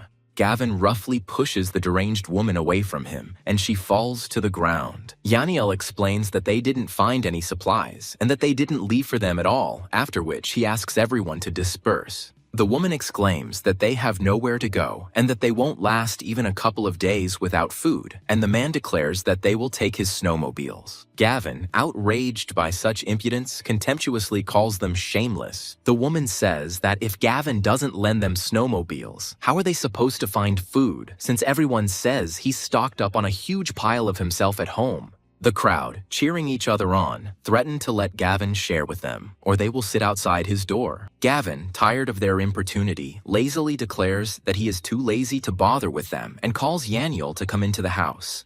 The woman, trying to hold Gavin back, screams that he can't leave and has no right to leave them without food. Gavin pushes the crazy woman away again, telling her to get away from him. The woman claims he hit her and demands he give her 10 packs of noodles immediately, threatening to curse him at the door every day. The man accuses Gavin of going too far and daring to hit a woman, asking if he is even human. The woman scandalously demands that Gavin immediately apologize to her and carry her to his house so that she can recover. Gavin silently extends his hand to the fallen woman. The woman, thinking that the threats had worked, smugly says that it would be just like that and demands that he prepare a delicious dinner. Gavin slaps the woman hard across the face, causing her head to snap back. The woman, putting her hand to the hit part of her face, screams in horror and disbelief, asking what he is doing. Gavin began to beat the woman who was lying on the ground and covering herself with her hands from Gavin's blows. Gavin, in an icy tone, apologizes, but says that she was screaming too loudly, which is why he hit her. The woman, in panic and fear, screams for him to stop hitting her and to stop. Gavin asks defiantly if she really thinks he'll stop at her word. The woman, writhing in pain, screams for help and for them not to stand there like statues because her face is already swollen. The men panic and scream at Gavin to stop and call for the others to stop him together. The man tried to stop Gavin by saying what kind of man would hit a woman. Gavin tells the man in a cold voice that he will then insult him. Gavin hits the man with full force, causing him to spit out blood. The protagonist begins to beat the man's face like a punching bag. The residents froze in horror at Gavin's actions. The man, in despair and horror, begs to stop. Gavin, losing his patience, declares that he asked for this and orders everyone to get lost. The residents shouted for him to be alive, ran away, and indignantly asked if he would really watch them die. In the neighborhood chat, residents ask Gavin if he'll share supplies and demand snowmobiles for everyone to use. Gavin, looking at the group of people grabbing Gavin, asks with bewilderment and irony if they are delirious or something else.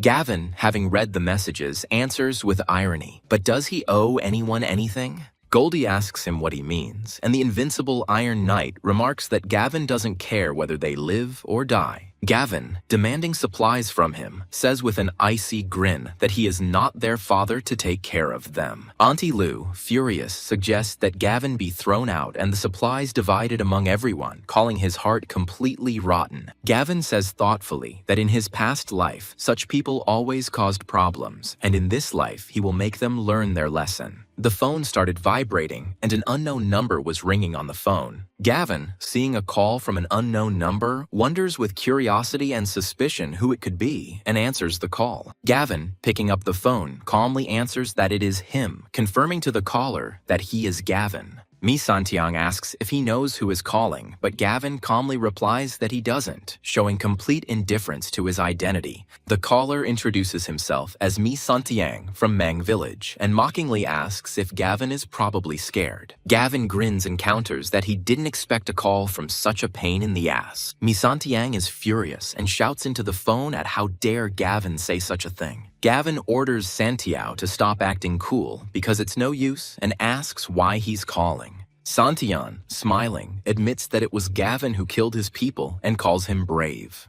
Gavin asks ironically if he really called to praise him. Santian shouts that Gavin is not the man to be praised, that he will soon join the people he killed, and that he should wait. Gavin becomes rude and threatens him, stating that Mi Santiang killed his brother's parents and now his life is in his hands. Mi Santiang demands to know where Gavin is, and he replies that he is in the Hu family's village, 70 kilometers north of the city. Mi Santiang declares that Gavin must wait and swears that if he does not bow to him and call him grandfather, then he will not be himself. Gavin, raising his voice menacingly, adds that if Mi Santiang doesn't show up, he will be his grandson. The elder calls out loudly to his people. The elder's assistant runs up and asks what's going on. The elder orders the people to gather as they are heading north to the Hu family village, and the assistant nods and asks if they should take up arms. The elder orders to take more people because they also have guns. Gavin tells Yaniel that they have to go, to which Gavin calmly asks where exactly. Gavin answers a friend's question about taking people to Santiago. Gavin and Yaniel set off for the village of Santiana on snowmobiles. Gavin looks around and asks his friend in surprise if this is a police station. Yaniel confirms Gavin's words, adding that this is a municipal office. Gavin, heading towards the armory, dryly remarks that they will borrow their weapons. Gavin tells Yaniel to follow him to the police station. The main character breaks the glass door with a kick. Yaniel, looking with respect at the frozen bodies of the police officers, notes that they held their post until the very end and froze to death. Gavin, shaking his head sadly, adds that the disaster came suddenly and the government had no time to react. Yaniel, opening the door, announces that here is the weapons warehouse. Yaniel walked up to the door and tried to open it, but realized that the door was closed and told his friend this. Gavin took the gun and told his friend to step aside and he would handle it himself. Gavin fires a pistol at the lock in the armory several times. Yaniel opens the now unlocked doors to the warehouse and loudly announces that the warehouse is open. Yaniel, seeing the mountains of weapons, joyfully exclaims that they will hit the jackpot. Yaniel is surprised that there are even sniper rifles, and that's cool. Yaniel, pointing to the boxes, notes with admiration how much explosives there are. Gavin orders to take everything, as it will come in handy. Gavin took all the weapons and supplies into his invisible vault. Yaniel, hearing other people shout that they were here and seeing a group of people approaching, said that they had guests. Gavin notes that they weren't the only ones who wanted to take weapons from here. A group of people with a leader say that the weapons warehouse is here. One of the thugs, noticing Gavin and Yaniel in the armory, turns to his leader with alarm and warns that there is someone there. The gang leader, noticing Gavin and Yaniel in the armory, exclaims with annoyance that they were beaten to it. The henchman, peeking out from around the corner, reports in shock that the warehouse is empty and they have taken all the weapons. The leader of the bandits asks Gavin and Yaniel if this is their doing. Gavin squints and asks if it looks like them. The leader of the bandits answers uncertainly that no and orders them to be searched to make sure. Gavin insists that he will not let himself be searched under any circumstances. The leader introduces himself and demands a search, promising to let him go if nothing is found. Gavin declaring that he allows himself to be searched. The bandit, enraged by Gavin's insolence, growls threateningly that he doesn't even have a weapon, but he's acting so arrogantly, asking for a fight. Gavin, out of irritation and anger, kicks the bandit in the jaw, sending him flying, and asks the bandit to shut up. The leader, enraged, shouts at his men to kill Gavin and take him to be roasted. The bandits run towards Gavin and Yaniel on the orders of the chief, who shouts to take them. Gavin, sighing, admits that he was too soft and takes out his gun. The henchman, seeing the gun, screams in panic that Gavin lied to them and that he has a gun. Gavin, aiming at the bandits, says in an icy voice that he will send them to the one who created them. The bandit, in horror, begs Gavin not to rush and offers to negotiate. Gavin shoots the bandit through the head. Gavin coldly says that they are shameless and he will not be kind either. The henchman, trembling with fear and stuttering, asks if Gavin dared to kill someone. Gavin also kills the henchman by shooting him through the head. The remaining bandits, throwing down their weapons, scream in panic that Gavin is really crazy and run away. The bandits don't have time to escape before their heads are shot through. The leader, falling to his knees, begs for mercy, admitting his wrongdoing and surrendering. Gavin looks at him with irritation and calls him an idiot. The leader of the bandits is also shot in the head with one shot. Gavin left first while Yaniel looked at the corpse, and Gavin told him to go.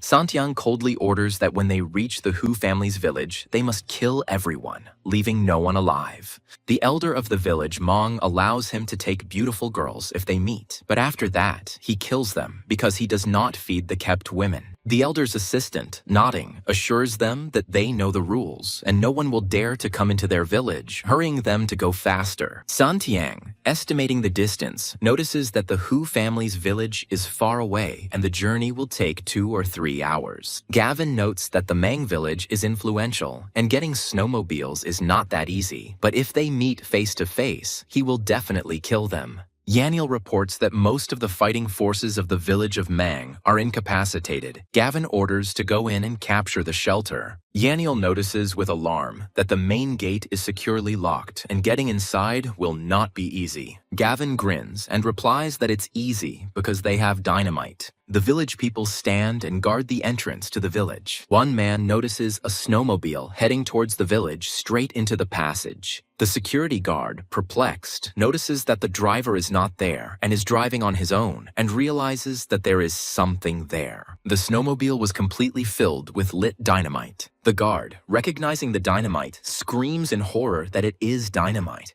The gate to the village explodes as soon as the snowmobile crashes into the village gate. The village guards shout in rage, asking who did this and who dared to invade the Mang village. Gavin and Yaniel quickly enter the village on snowmobiles. The guard, recognizing Gavin, screams in panic that it's those two again and orders them to be killed. The main character reacts quickly and takes out a gun and points it at the guards. Gavin hits 2 guards square in the head with his pistol. Gavin and his friend ride unhindered into the village past the corpses of the guards. The villagers, in an icy voice, announce who is here and threaten to kill everyone. Gavin shoots people on the run who ran out with weapons to attack them. The guard, in a panic, shouts to quickly inform the elder. The guard who wanted to inform the head of the village was shot in the legs by Gavin. The village guard Mang, trembling with fear, begs Gavin not to kill him, justifying himself by saying that he is a good citizen and not one of Lee's people. Gavin, asking where all of Santian's supplies are. The resident, trembling with fear, points to the warehouse and begs that everything is in that warehouse. Gavin kills a villager by shooting him in the head with 1 shot. Gavin and Yaniel found themselves in the warehouse, looking around. Yaniel, looking at the mountains of supplies, notes with satisfaction that Santian has brought in a good amount of everything, and now it is theirs. Gavin places supplies into his storage. The main character and his friend were returning back to their base. Yaniel adds with a chuckle that Santian will be furious when he finds out about this. Gavin says that he will first teach him a lesson, and then he will begin to reduce the power of his village, and sooner or later he will deal with him.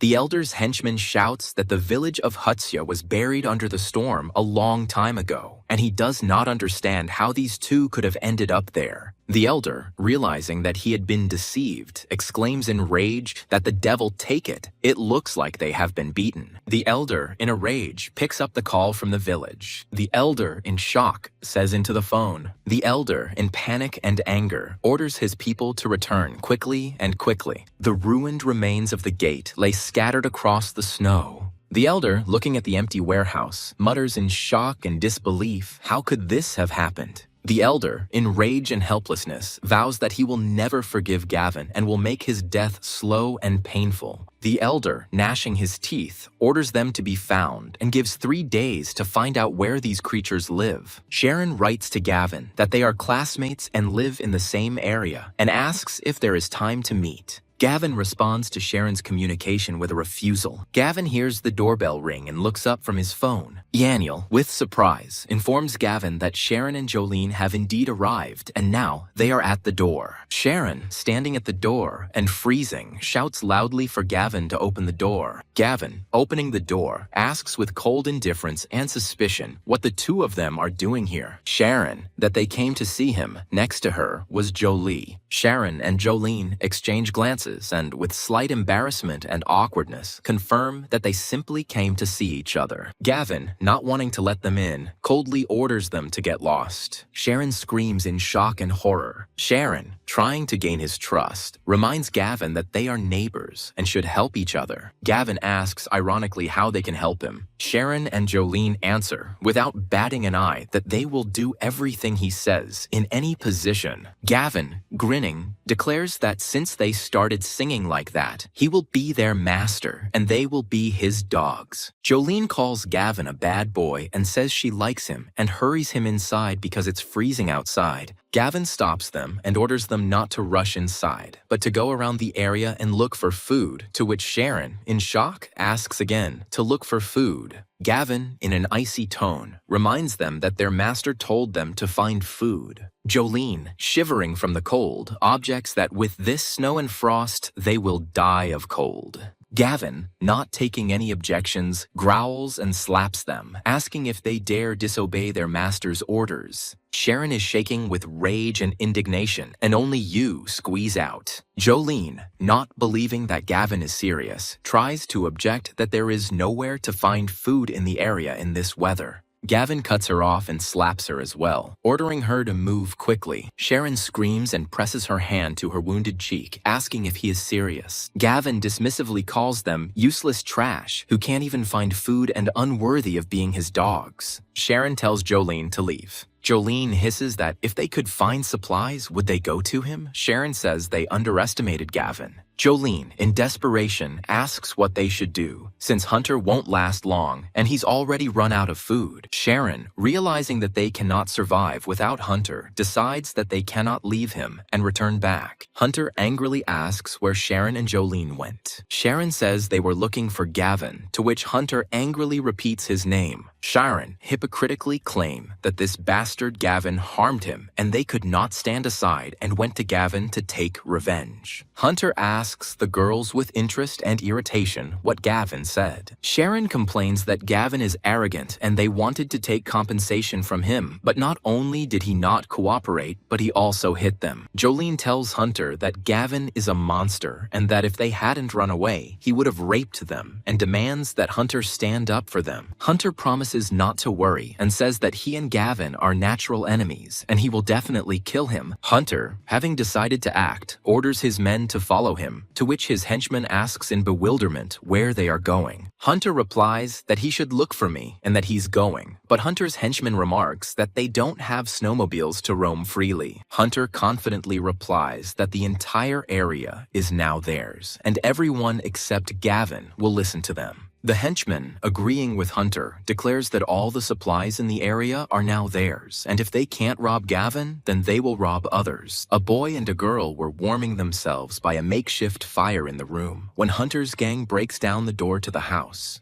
The guy whose house was broken into screaming asks in horror what they are doing and who let them in. Hunter, ignoring the screams, orders them to take all the food they find. The owner of the house begs them to leave, claiming they have no food, but they ignore him. A sharpened knife gleams in Hunter's hand. Hunter rushes at the guy, screaming for him to go to hell, and stabs him in the heart with a knife. The guy chokes on his own blood hoarsely and in shock squeezes out just what they are doing. The girl screams in horror that Hunter's gang are murderers and looks at the guy's bloody body. Hunter, threatening the girl, demands that he find him food and he, in fear, agrees. 5 small packages of different snacks appear on the table. Hunter exclaims with disappointment that this is all, and the girl explains that this is all that is left, and if everything is taken away, he will not survive. Hunter, with a contemptuous hiss, orders them to go to another house. Hunter's henchman, with a lustful grin, remarks that they have been holding back for a long time, and this girl looks quite good. Hunter, hurrying his assistant, orders him to hurry and not waste time. The henchman, introducing himself as Lightning, confidently declares that he will handle it quickly, and Hunter will not even notice, and the woman begs him to let her go. The residents complain about Hunter, but he orders them to shut up and demands that they hand over the supplies, suggesting that those who disagree should deal with him personally. Gavin, reading the chat, says darkly that order is breaking down and the real chaos is just beginning. The people complain that even by looting they won't get much, and advise him to go to Gavin, who, according to rumors, has plenty of supplies. Gavin looks at these messages and looks concentrated.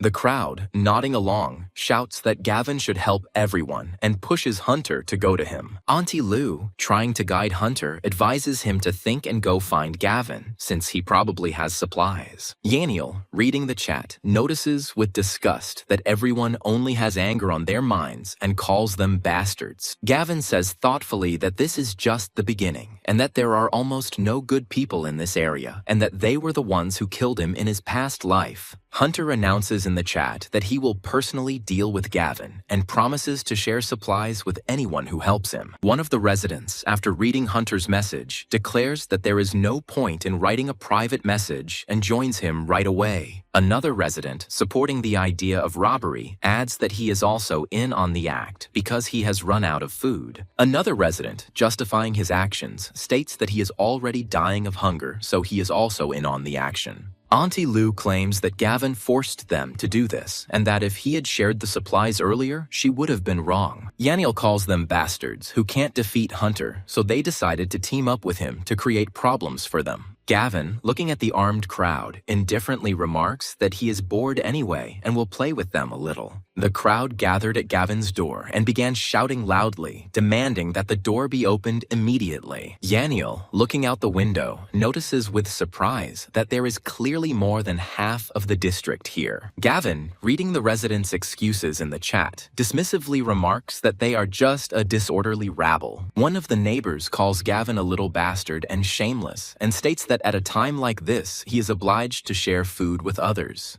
Yaniel, having lost his patience, decides to start the conversation himself and says that he's going for a walk. Gavin, taking the sniper rifle, coldly says that there is no point in going out. The crowd begins to insult him and call him a coward, shouting that he is sitting inside. The crowd screams, and someday his supplies will run out, demanding to share and threatening that he has turned the whole area against him. Hunter's henchman, watching the stampede, asks Hunter if he thinks Gavin will get out. Hunter replies that if Gavin shows up, he will be killed, and if he doesn't, it will further fuel the crowd's anger, and they will force the neighborhood to fight him. A man in the crowd, shouting insults, calls Gavin a soulless beast who watches them die and does nothing. The man is instantly shot in the head with a rifle. There is a cry of horror. The crowd parts, and someone notices with horror that the man is bleeding from the head. Gavin, aiming his rifle, notes with satisfaction that the sniper rifle is comfortable and powerful, and fires again.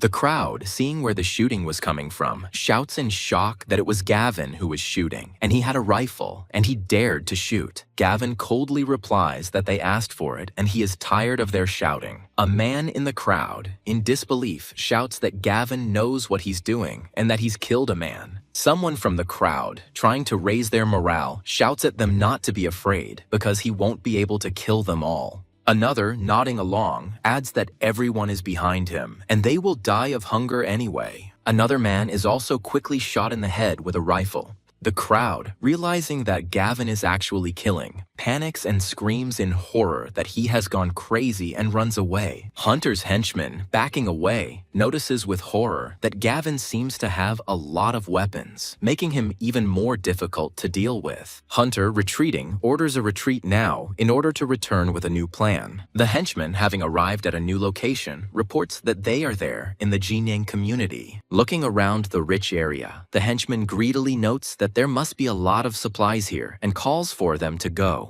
The man in the helmet nods and orders that every house be searched and all the food taken away.